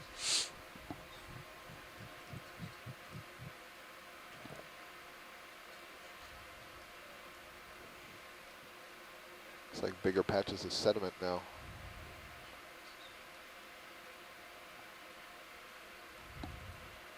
There's some dead skeletons lying on the ground. And another one of the very large Storopathes black corals. I don't usually see them that large, so it's possible they're not in the genus Storopathes. Maybe they're in a genus that I'm not familiar with, or that it is just extremely old and large.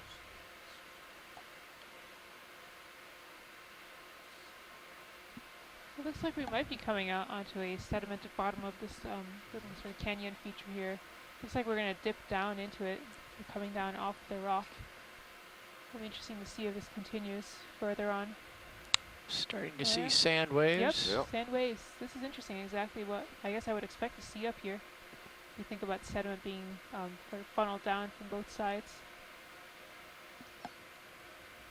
So Susan, why don't you describe the geomorphology of the feature that we've been following up since this morning and what we're moving into now? I have to come down with you as I have room so below again, me. maybe later today or tomorrow we'll be able to get an image of the bathymetry. So that is our map of the seafloor here onto the website for all of you to look at. But basically what we've been doing on this dive, we followed a very steep ridge feature up to the top of the seamount. The ridge is part of one of these rift arms, so that's sort of a extension, a large lava feature that would grow out from the main edifice. But I think part of the reason why there were such steep slopes off to our side is that this is also a large landslide feature.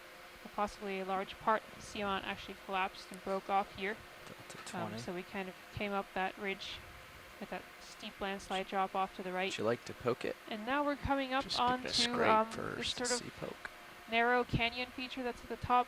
And I had mentioned earlier, looks like this may have been created by some form of faulting. A large part of the northern end of this Gosnold seamount looks like it is slipping downwards. And so we're in a canyon of a sort, and it looks like the sand is being funneled into this area. Looks like lots of, I guess I didn't see it close, but maybe pteropod shells again. We were seeing lots of those stuck in the furrows of the rocks yesterday. That's exactly what it looks like. It's very dense, compacted sand, Susan. Yeah, were you down there pretty hard, Dave? Yeah, I gave it a good shove. So that's not as loose as... Very gentle print there. Yep. See the track coming backwards. Do you think that if we tried the sediment probe here, would it be too hard to push into? I don't know. We would benefit from trying. If we get to waypoint 3, a plan is to stop, and we're pretty close. Okay. And we can try it there. Yeah, I think I'd like to try that. I'm just going to check with our onshore scientists to make sure they don't have any other objectives they want to achieve.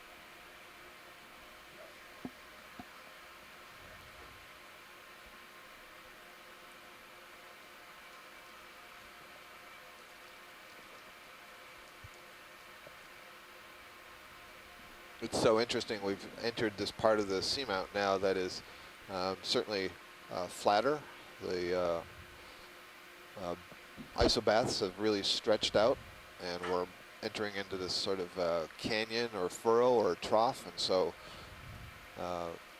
the space that we're moving into is kind of protected on both the north and the south by these tall walls, and so it looks like sediment is collected in here, and you can see what a difference it is and what a difference it makes to the organisms.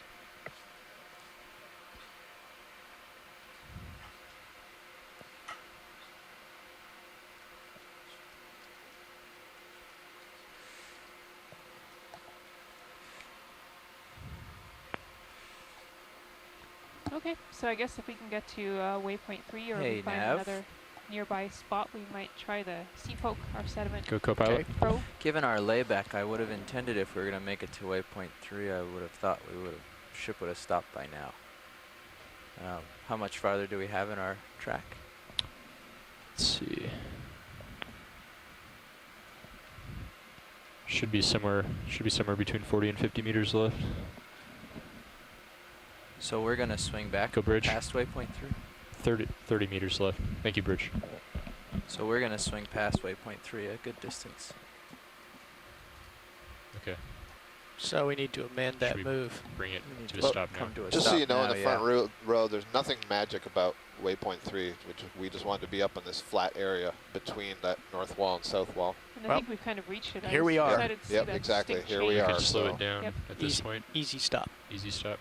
Yes, please. Bridge nav. I just didn't want you to try to hit a specific target.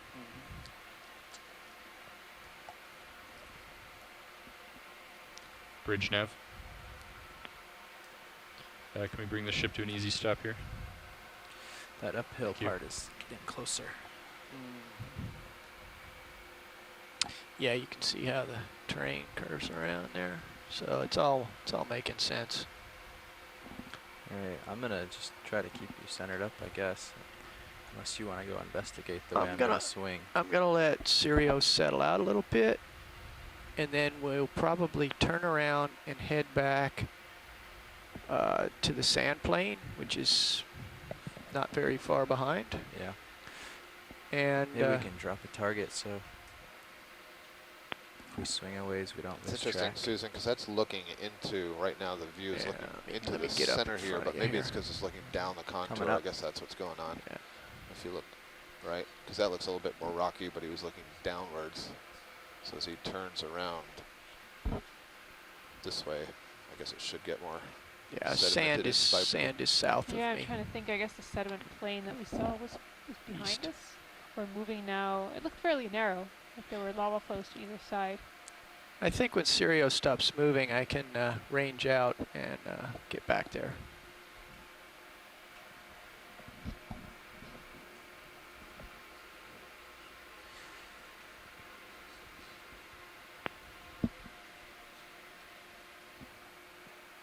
I think we might swing longer than a tether length. We want to back up slightly, maybe. Let's see where we wind up.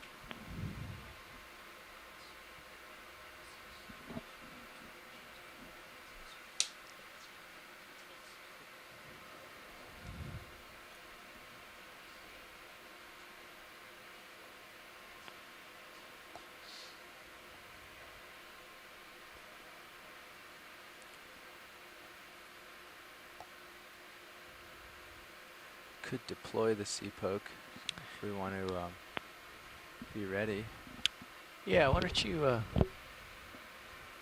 little mound here. Work on that. Yeah. A little pillow low, maybe.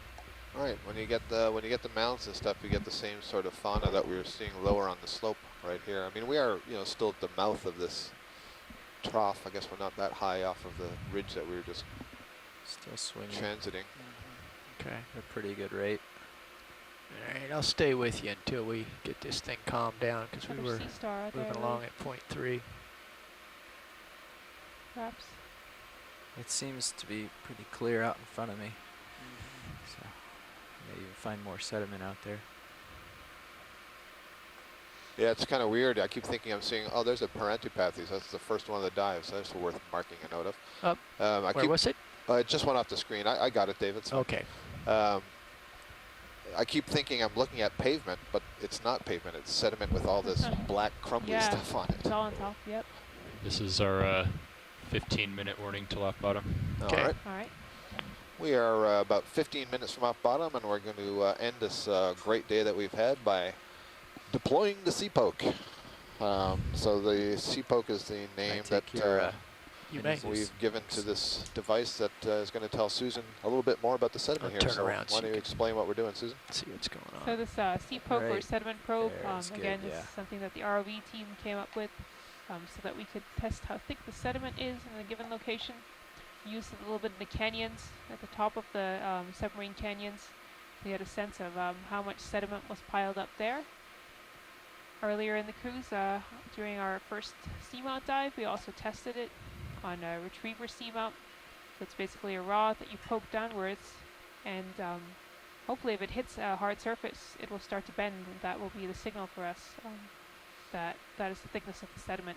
And it's about 80 centimeters long.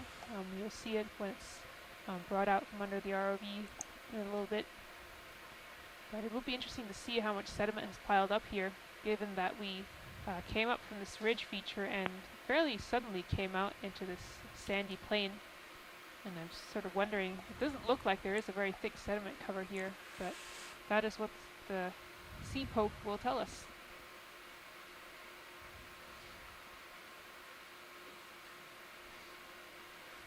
And as you can see, there are some markings on here. The red markings are 5 centimeter intervals. And between those, you'll see black markings that are, there are multiple black markings to indicate the 10 centimeter offset. So we have 10, 20, 30, 40, 50, going up to, I believe, 80 is the last mark.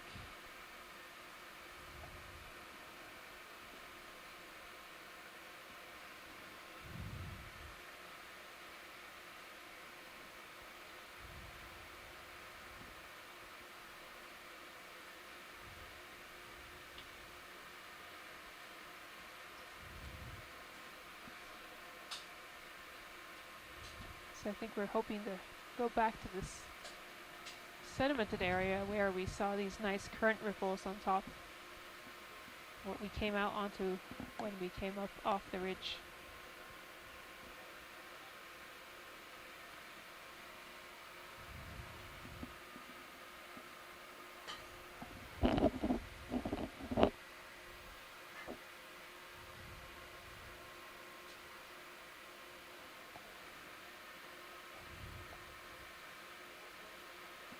There's a fish here on the screen, moving along the bottom. And don't worry, we're not going to touch him with the Seapoke. No, but if it's a fish, we'd like to know what it is. Let's get a zoom here, video. Oh, well, actually, yeah, we can get a zoom. He's got other cameras. Looks like a hake to me. That's a really good zoom. Well done. Thank you. That is a hake, Peter? Great. Thanks, Dave. Okay, we need to come full wide. All right. This is exciting. All right, so I might be able to drop a little lower. Another one. There's 2 hakes. Oh, 2? Interesting.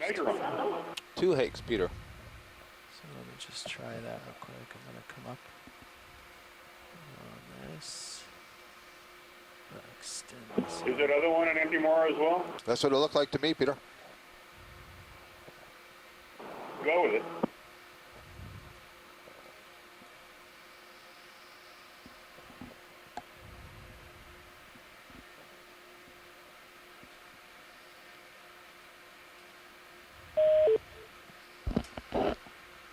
Bridge, Nav.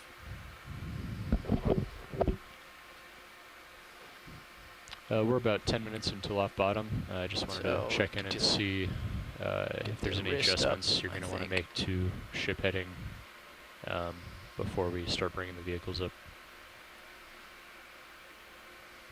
How's that look? Copy. I think okay. I think that's not going to be low enough. Copy. Thank you. Well, I tell you, it's probably not very deep sediment here. Well, maybe if I yeah, I don't have a good estimate for how thick the sediment is. Put a little. Again, yeah, you got any more clockwise forearm roll? 5 centimeters. I think that will straighten it right up. I'm gonna go for more than that. I'm gonna say 20, 30 centimeters, but I think we should hit bottom. Okay, I'll say 10 centimeters. Does that look any straighter? Just trying to bring it around slow. Oh, too far now. This is where we should open up the Facebook page to predictions. There's something on the aft end there. Yep, watching it. Okay.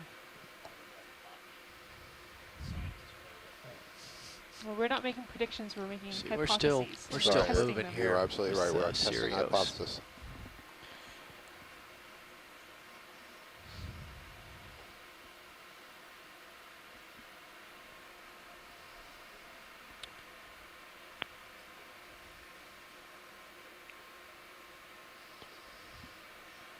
Okay. Starting down.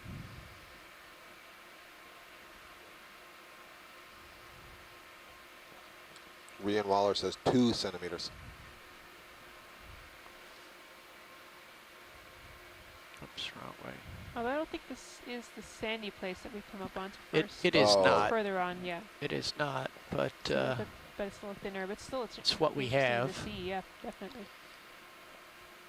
The train had a little bit too much momentum to I thought that sandy plain would continue, but it's so you didn't expect there still to be more in here?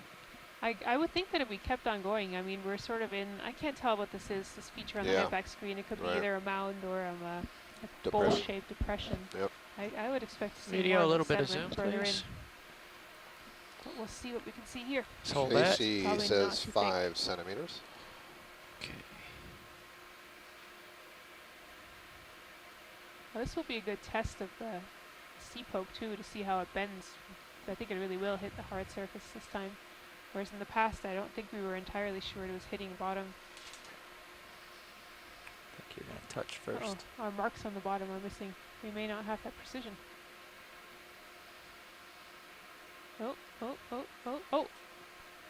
Oh, what? Tilt there up. We go. Oh, tilt up. There we go.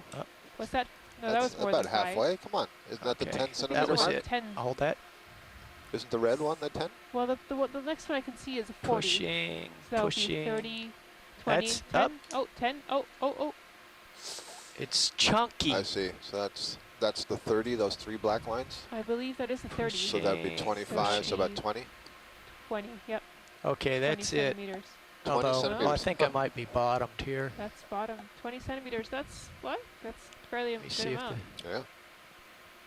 Maybe more than I expected. Brendan Rourke had guessed I can try to push centimeters. a little with the shoulder, see if it's got any more. Yeah, give it a little shove. So I think I'm bottomed. Interesting. So what we're checking to see is if the ROV is bending. touching bottom. Let's come full wide video. Okay, tilt up a little bit. I've passed you now, Dave, just so Yeah, just, okay. Stop pushing.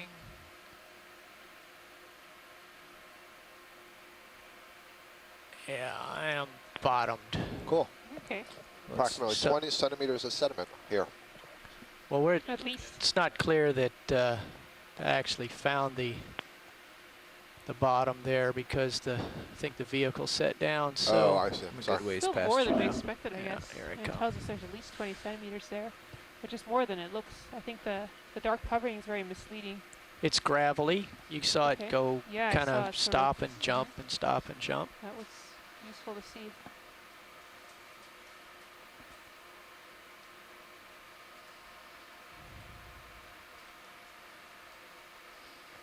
Can you get her down any further, Jeff? Oops, that's your camera, sorry. Yeah. Trying to chase you with mine. I was like, why isn't this working? Yeah, I'll try to get it down a little here if I go. It's getting into some rocky stuff here. Let me turn and look at that.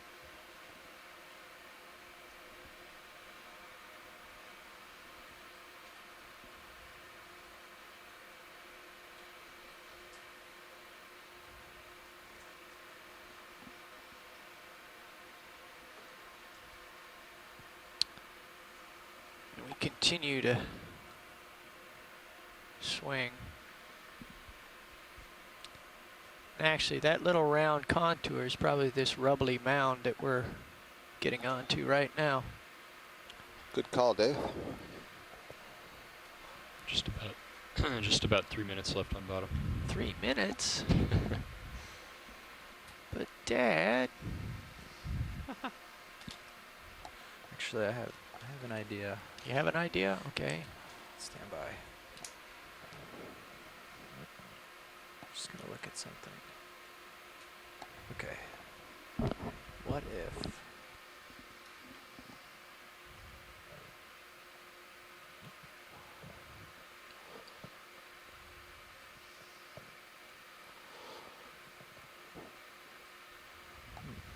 trying to think. A couple of pretty large black corals there in the background.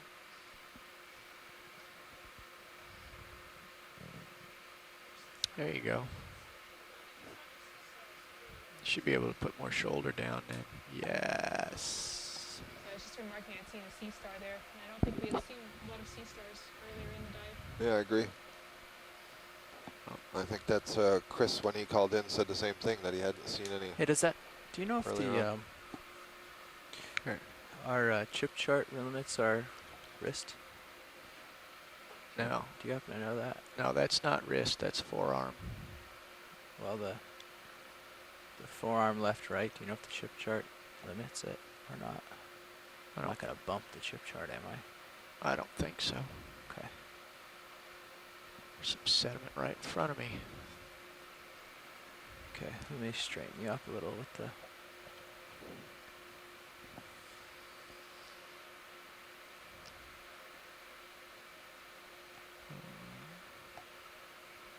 What do you think of that? There's a gorgeous telepathies black coral colony that you're seeing in front of you there. That's great. I just need to find some sediment. Maybe if we swing around, you'll find some behind us if we've stopped now. Yeah. Let's try that. Okay. And I think to the north is going to be more likely. Okay. I'll follow my heading that way. Say that again, Susan. Yep. Here we go. It's interesting how quickly we came out of that sediment patch and right back onto the lavas. Yep. Like Dave said, he thinks it's what that feature is right there.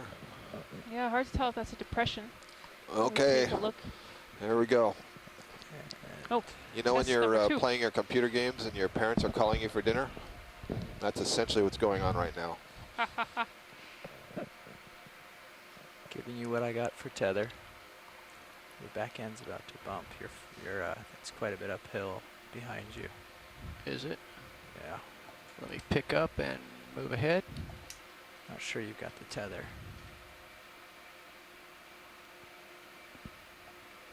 That should do it.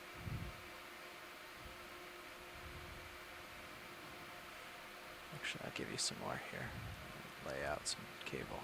Yeah, you can come down. Get a good view of this in the Sirius camera. Video. Position of what we're doing. Okay, here we go. Hold that. Okay. Wait a second. Look at the sediment.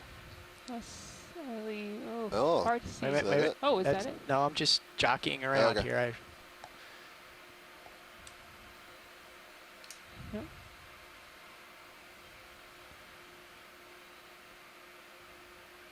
Ooh, I don't even think that's 10 centimeters. I think that's less. Let's see here. See that one black line there? Oh, yep. yeah, that's the That's bottom. it. Oh.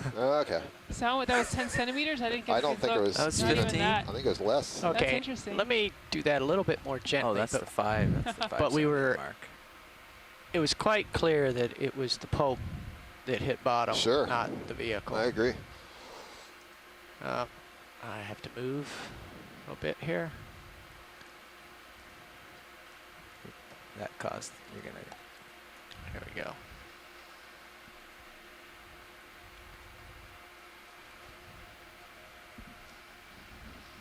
Okay, test number 3. So let's see, that's 30, 20, so that's 10 right there. There is one line for the 10. Very hard to see. Yeah, it's right there. Ooh, uh-oh. Oh, sorry. Oh, there you go. Oh, that bent again very quickly. I think it's less 5 than 10 centimeters. right there. Yeah, I agree. 5 centimeters. It'll clear off here in just a second. You can see that one red line right there. Okay. Yeah, I think you can see the one black line. Okay, so that's less than 10 centimeters. So that red there is the 5 centimeter mark, the very No, very bottom I can mark. see one 10 that's centimeter mark, and it's going about halfway, right? See right there. Yeah. There you go. Yeah, there you go. Yeah, I think that red mark is 15. That's really interesting. That is very thin. Okay. Call it about 5 centimeters then. Another successful deployment of the Sea-Poke. Thank you. And as always, interesting results. Yep. Interesting and unexpected results. Yep. All right. It's great. I'm going to ease over to where I belong while you get that thing stowed. Well, everybody, this has been a really exciting day. I hope you were able to join us for much of this dive. We started here on Gosnold Seamount at 2,138 meters, and we have come up along a ridge and into a slight plateau here into the mouth of a trough or some basin-like feature where it got much flatter, or the ponds of sediment up here, and we've been testing the depth of that sediment, and basically between 5 and 15 centimeters of sediment have accumulated here. We're at 1,848 meters, and it's time for us to call an end to our day on the bottom and bring the vehicles back onto the surface and onto the deck of the Okeanos Explorer. So it's been really exciting. We saw just incredible densities of corals today, virtually the whole time that we were transiting over the bottom. We saw coral. There was especially abundant bamboo corals, bramble type, and lots of these white ceralium corals. We saw pretty good diversity. We'll have to count up the number of species we saw, but easily more than 10 different species of coral, lots of different kinds of sponges, all kinds of morphologies. Fewer numbers of fish, but we did see some fish. Might do the shoulder bridge now. I think we saw some pretty good geology. See if it coming up, the types of lava flows I was seeing were quite different from what I saw yesterday. So we're just bringing the vehicles off the bottom now, so about an hour away from recovery. Seeing a lot of these just nice wanted to find out how things are up there and if there's any changes to ship heading or anything you want to make on the way up. Again, sort of piles of biological debris that were everywhere, more sediment. It looked a lot more sort of like a jumbled or Hackley sheet flow. But later on, it appeared that we came out onto this nice flat sheet flow top, and off to either side you could see these erosive features, the large landslide scarp that was off to our right. So I'm not quite sure what role erosion played in creating the terrain that we moved over today, but it's definitely interesting. So on behalf of myself, Scott France, biologist at the University of Louisiana at Lafayette, and Susan Schnurr, PhD student at Oregon State University. And the ROV crew, the ship's crew of the NOAA ship Okeanos Explorer. We thank you for joining us, and we hope you'll tune in to our future dives if the weather and all the currents, etc. stay with us. Then we'll be diving again tomorrow morning, possibly back on the Atlantis II Seamounts. And what we have in mind is a really interesting deep caldera feature. And so check us out. Check out the website. Lots of images from the dives, video, Facebook site. Go ahead and leave some comments. That's good. And until then, good night. Thank you all for joining us.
Okay, I think I'm happy with that. I'm going to stow your swing arm. Thank you, sir. Lower swing arm. Stow. Ooh. Goes quick. Does go quick. I think that's all the way in. I'll try it. Make double sure. Okay. Port swing arm. Move the valve pack lower. Easily stow it. Just a touch of juice. Yeah, the problem is the closer it gets to stow position, the faster it moves. Yeah.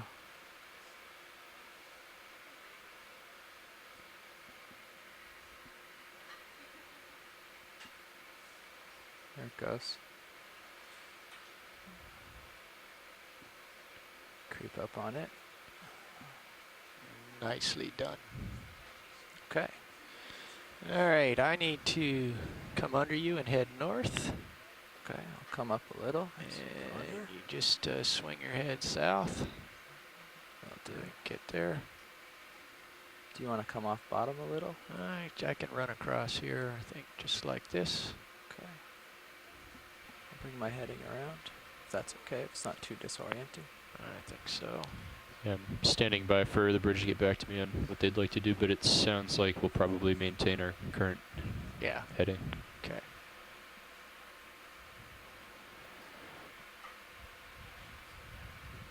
Pushing my camera all the way down, maybe I can catch you. Too far back already. Okay. Facing with the ship. Pushing out. You're right behind me, rising up.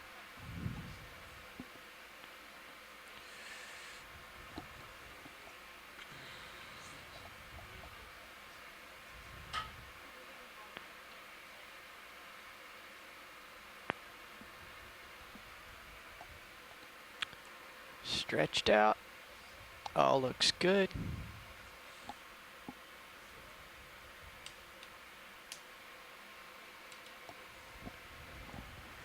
Okay, come on up. C bias.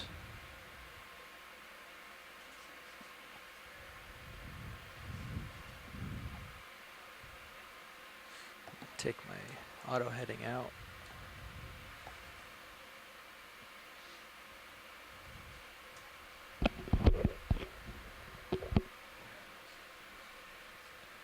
That's good.